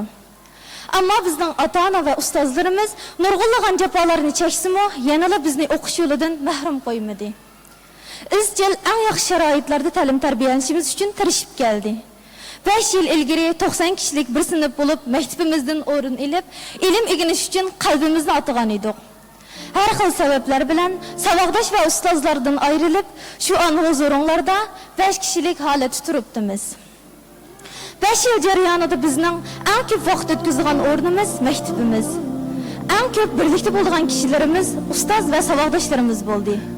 Kun, ay, yillarning o'tishi bilan bizning oramizdagi bu mehr go'yo ota-ona qarindosh orasidagi muhabbat gibi mustahkam bo'lib ketdi. Ustozlarımız bizge fakat ustozlam emas belki, ko'nglimiz yerim bo'lganda ana, sirdoshganda do'st, ehtiyojimiz bo'lganda qarindosh bo'ldi. Her qandaq bir ishlarda bizge maslahat solatdi va yoki biz maslahat solganimizda güzel fikirlerini o'ttirib qo'yatdi. 5 yilimizni talay güzel minutlar bilan o'tkazdik. Hash peshtigicha 5 yilni bitirdik demayman. Chunki bu 5 yil unda oson qo'lga kelmadi. Yuqorida so'zlaganimdek, hamisha rahat kishida o'qimadik albatta.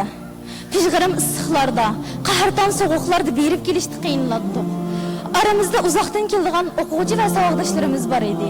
Va shundaqli birlikda vaqt o'tkazishi mo'yin bo'lgan kichik yoshlik bo'lgan farzandlari bor ustozlarimiz ham bor edi. Bular bilan birlikda yana darslarimizdan belgilangan miqdori tugmasa, dars soatining, dam olish kunlarining, ta'til vaqtlarining kelganiga qaramay o'qishni davom qilatdik. Shunday qilib 5 yilimizni bitirdik.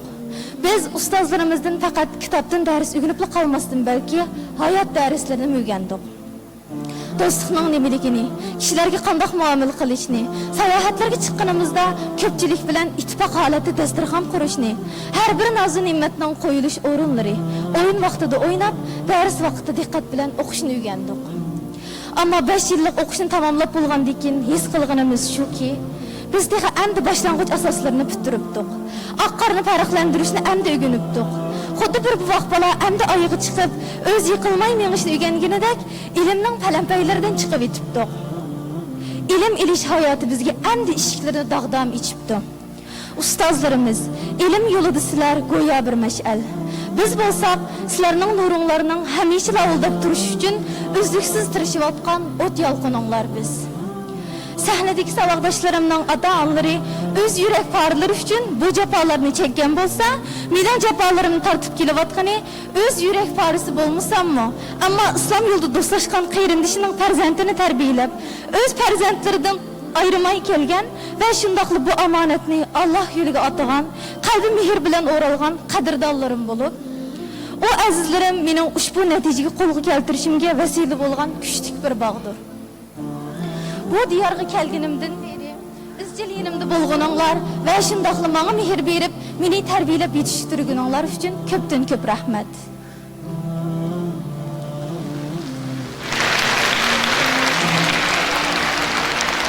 Növbəti bizlərcə ata-ana ustazlarımızın layiqıdır bolmasımı, azğını köngül soğumuzni nacizane hediyelerimiz bilen ifade etməkçimiz. Məktubimizdən ayol ustazları bulğan köngülümüzni başqa ustazlara vakaleten Muqaddes ustaz, Ayşe ustaz, Arzigül ustazlarının eliliş üçün səhnəyə təklif qılımız.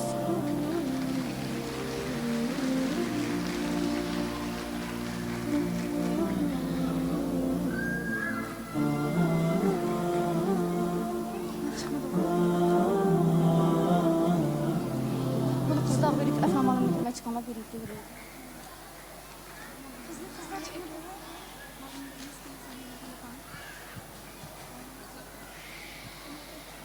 Muqaddes ustaz, Ayşe ustaz, Arzigül ustaz.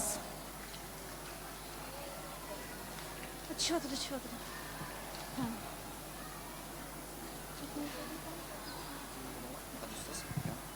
Kim o?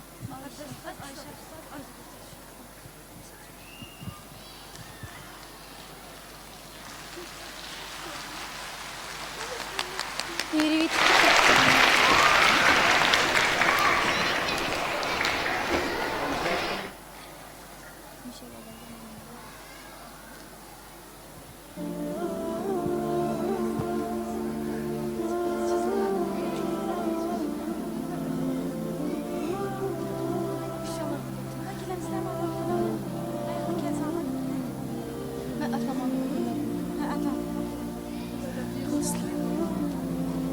نرجو من أستاذة أفنان التي درست لنا اللغة العربية بأسلوبها الجميلة وبتمكنها التعليمي بشكل جديد لتأخذ هديتها.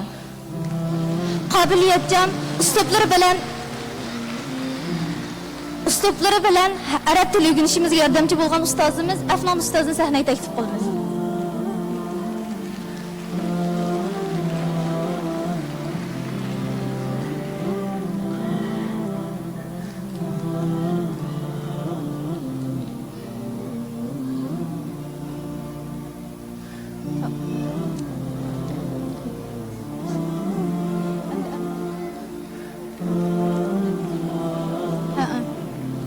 Yuqori seviyelik derslerimizden asası bolgan Mahmud Damullan bilen Havazdan ustazını hediyelerini tapşırıyolish için sahneye çıkışını tövençilik bilen sorayım.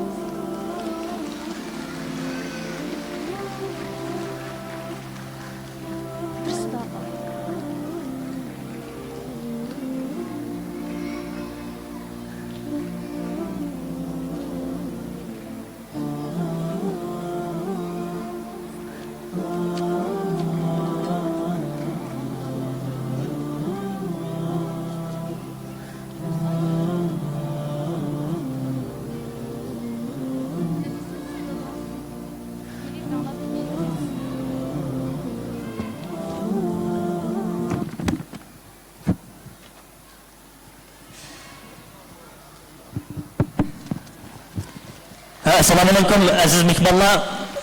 Akayında o'rinlashtirgan programmadan o'rinlashtirish kishlar meni xabardor qilib qo'ymaganlik uchun biroz bir vaqt isrof bo'lib qoldi.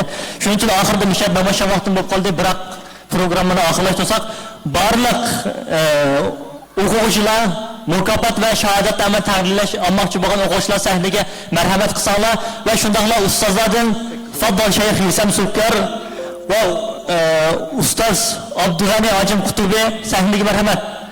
O'quvchi bolalarga mukofotlarni taqdim qilib berish uchun.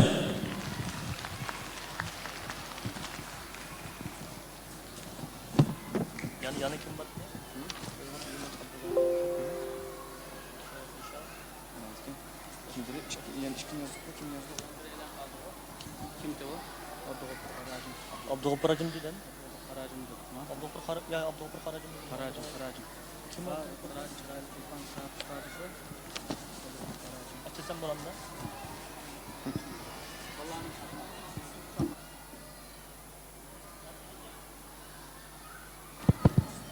Abdug'ofur Harajimni bolalarga mukofot taqib berish uchun sahifasiga qadamdashlik qilgan bo'lsangiz marhamat.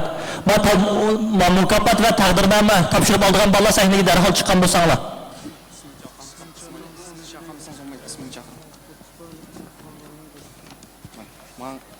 Mana qarang. Zoir. Ben bolalarning ismini bir baştan o'qib chiqay. Shular darhol sahnaga chiqqan bo'lsanglar. Abduzahir Yusuf, Nasrullah Nur Olim, Sabira Abdurusul, Risalat Abdul Hakim, Fatima Abdul Hamid, Sumayya Ibrahim. Ma'lum sahnaga chiqmoqchi bo'lgan bolalar bir kunda bir o'tirishidilar. Shu ustozlar oldida Qur'on Karimni amma yotib tinglab loyaqaltik bo'lgan o'quvchilar va to'plam 2 kunda 15 partini o'qib, yodini tinchlatgan qiz o'quvchilar sahnaga chiqib taklif qilmay, yuqorida men ismini o'tgan o'quvchilarni sahnaga darhol chiqqan bo'lsanglar.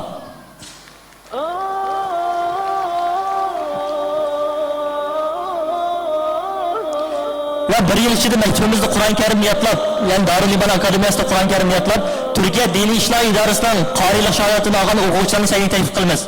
İhsan Tursun, Mahdi Muhammad, Mustafa Musa, Abdul Ahad, Abdul Majid, Nasrullah Nur Olim, Munira Imam, Shahida Abduxoliq, Zubayda Abduxoliq, Shamida Muhammad, Nazira Muhammad. Qani chaqqan sahnaga qadam tashrif qilgan bo'lsanglar. Va o'quvchilar mukofot olmoqchi bo'lgan bolalarni biroz ijtimoiy sahnaga chiqishga yordamli bo'lgan bo'lsanglar. خصك الرحمن بالفضل والتيجان والروح والريحان يا دائما Bak kızlar mayak taraf, oğullar o tarafta, kızlar ma taraf tutsun. Biraz ağırlık saklap. İslam siz biraz aldık kelgen bu sana, aldık arak. ستفوز بالغفران يا قارئ الآيات في الجمع والخلوات تزهو بك السماوات وتنتشي الأكوان يا حامل القرآن يا حامل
Maktabimizda xizmat qilib 5 yil to'shqizgan va xizmatida layoqat bo'lgan ustoz Aslan muallimni va Oriqsab xizmatidagi Paratjon Abduxoliq apandini sahnaga taklif qilamiz. Mahmud Tomullam taqdirdagi hadiyalarni berish uchun sahnaga kelib bergan bo'lsa, qanday yuqorida tilga olgan ustozlar, qarindoshlar sahnaga da'vat qilinlar, sahnaga chiqib bergan bo'lsalar.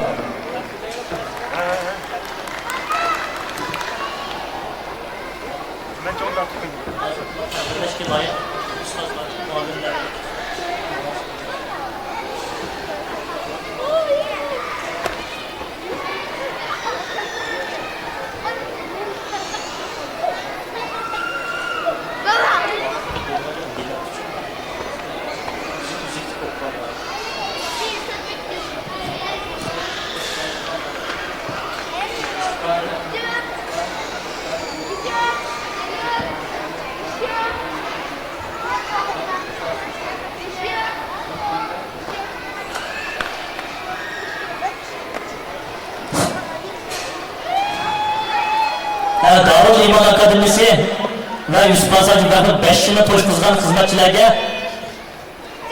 layoqat mukofoti taqdim qilish uchun sahnaga da'vat qilamiz. Boshqa tilga ilingan ustozlarni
Abdurrahim Ustoz o'quvchisining bir mukofoti borga qani sahnaga chiqib ilg'agan bo'lsa. Abdurrahim Ustoz sahnaga marhamat.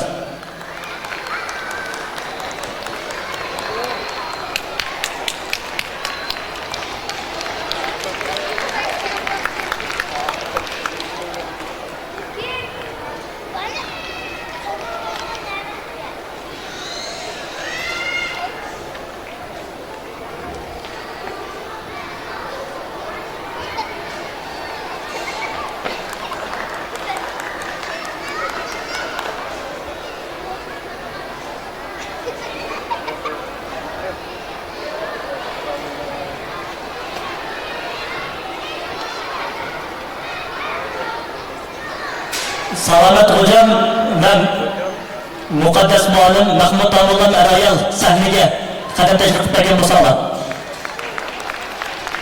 O'quvchilar qizg'in chavak bilan ustozlarni va maktab mudiralarini qarshilagan bo'lsalar.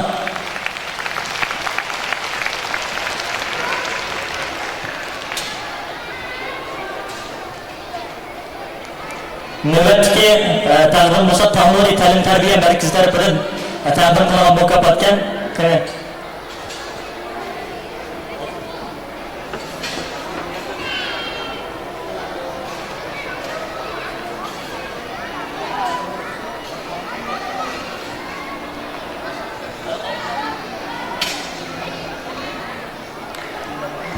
hatta oybeklikdan ustozlar bo'lgan ko'ngli borga qani sahnaga topshirgan misollar.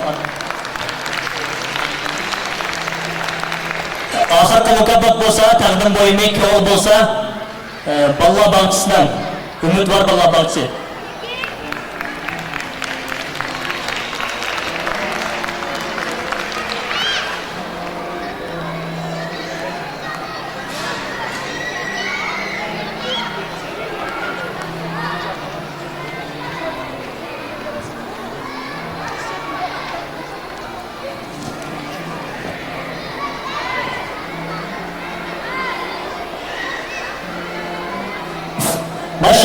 5. yıllıkning ota-onalarga beradigan o'quvchilarning ko'ngli borki, sahnaga qarab tashrif qilgan bo'lsangiz tez suratda.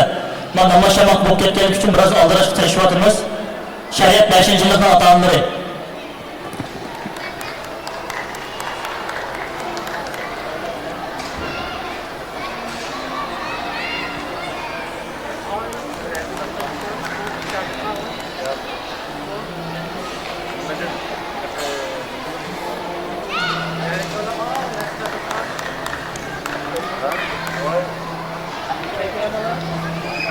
İslami ilimlerde 5. yıllık ders programlarını bitirgen kız okuvchilarning ota-onalari ve velileri, Nafisa Amin'ninki velisi, Sümeyye Abdülgani'ninki velisi, Mükerrem Abdülkerim'ninki velisi, Fatime Davud'ninki velisi ve atansı, Dilaba Ahmet'ninki velisi ve atansı.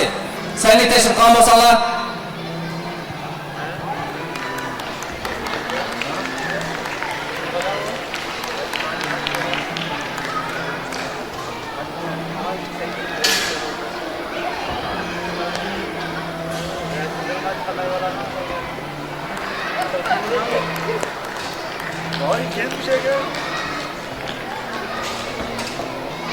Hey aziz mehmonlar, qizg'in chavaklar bilan ota-onalarni yana bir muborak qilayotgan bo'lsanglar,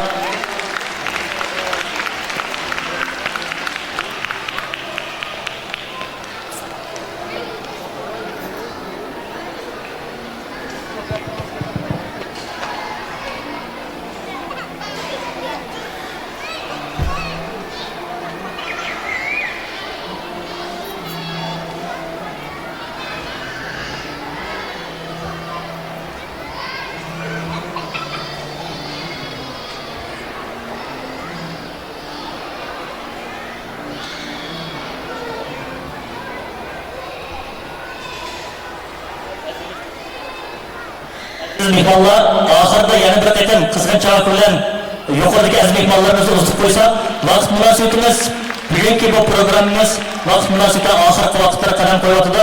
Shu oxirida ustozimiz Niyoz Domullovni duo bilan oxirlashtirishga taklif qilamiz. Qani ustoz marhamat. أعوذ بالله من الشيطان الرجيم بسم الله الرحمن الرحيم الحمد لله على نعمه الظاهرة والباطنة قديما وحادثا والصلاة والسلام على رسوله محمد وآله وأصحابه الذين صاروا في نصرة دينه سيرا أسيسا وعلى أتباعهم الذين ورثوا العلم والعلماء ورثة الأنبياء أما بعد فنسأل الله تعالى يثبتنا على الإيمان ويحكمنا ويعصينا من الأهواء المختلفة والأهواء المتفرقة والمدار ربي الله ولي ولي الإسلام أهله يثبتنا على الإسلام حتى نلقاك.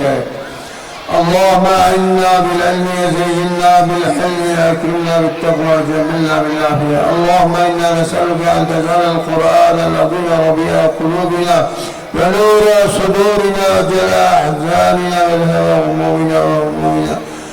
اللهم عنهم بالعلم وزينهم بالحلم وأكرمهم بالتقوى وجملهم بالعافية. ربنا هب لنا من أزواجنا وذرياتنا قرة أعين واجعلنا للمتقين إماما. ربنا آتنا في الدنيا حسنة وفي الآخرة حسنة وقنا عذاب النار. سبحان ربك رب العزة عما يصفون وسلام على المرسلين والحمد لله رب العالمين. صلى الله عليه وسلم. يا أرحم الراحمين.